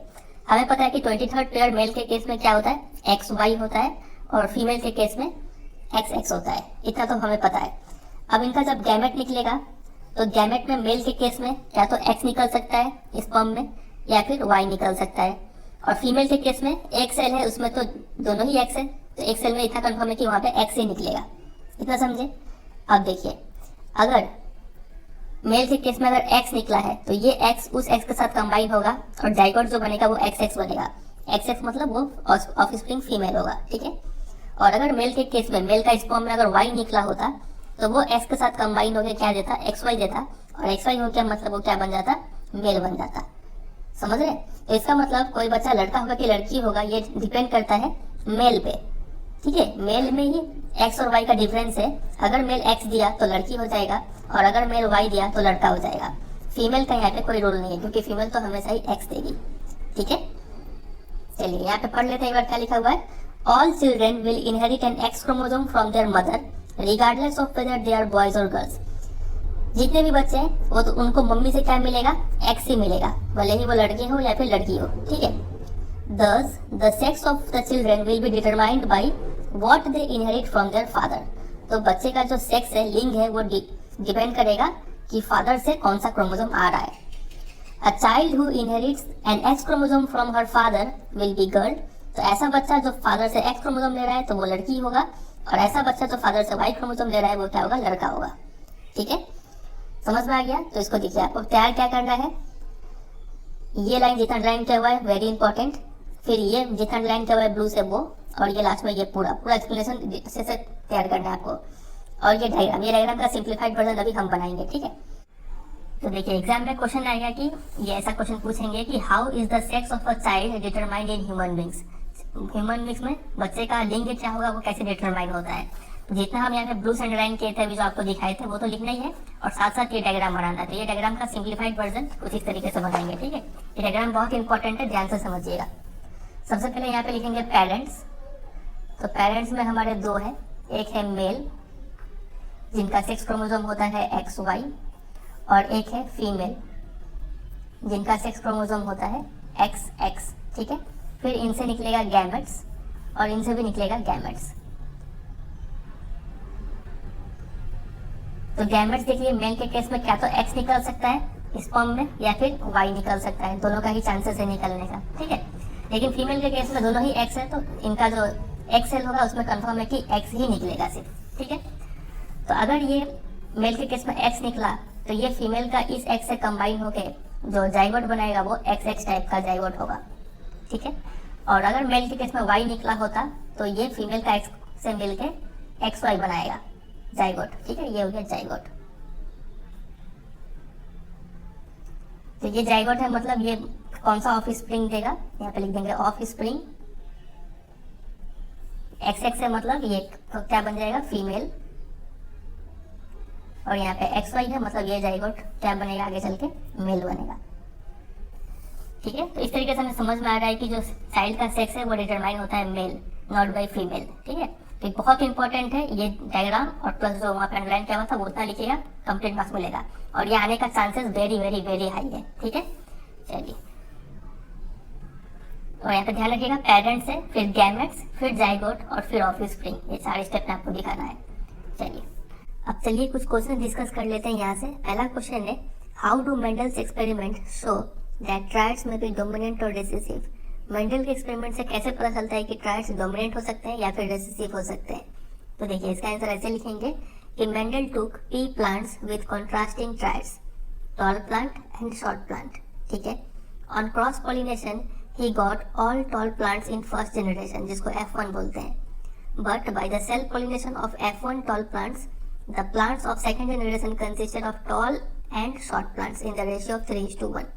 तो F1 में हमें सिर्फ टॉल देखने को मिला, लेकिन जब F1 वाले टॉल प्लांट को सेल्फ पॉलिनेशन कराया गया तो जो सेकंड जनरेशन में हमें शॉर्ट प्लांट भी दिख गया, ठीक है। और टॉल और शॉर्ट का रेशियो था 3:1, जिसको हम लोग फेनोटाइप रेशियो बोलते हैं। तो on the basis of this experiment the triads that appeared in first generation were called dominant. जो फर्स्ट जनरेशन में हमें ट्रायड दिखा उसको डोमिनेंट ट्रायड बोल देंगे, and the triads that did not appear were called recessive. और जो triad जो नहीं दिखा फर्स्ट जनरेशन में तो था शॉर्टनेस, वो हो जाएगा रिसेसिव ट्रायड, ठीक है। ये आंसर आपको तैयार कर लेना है, बहुत इंपॉर्टेंट है ये।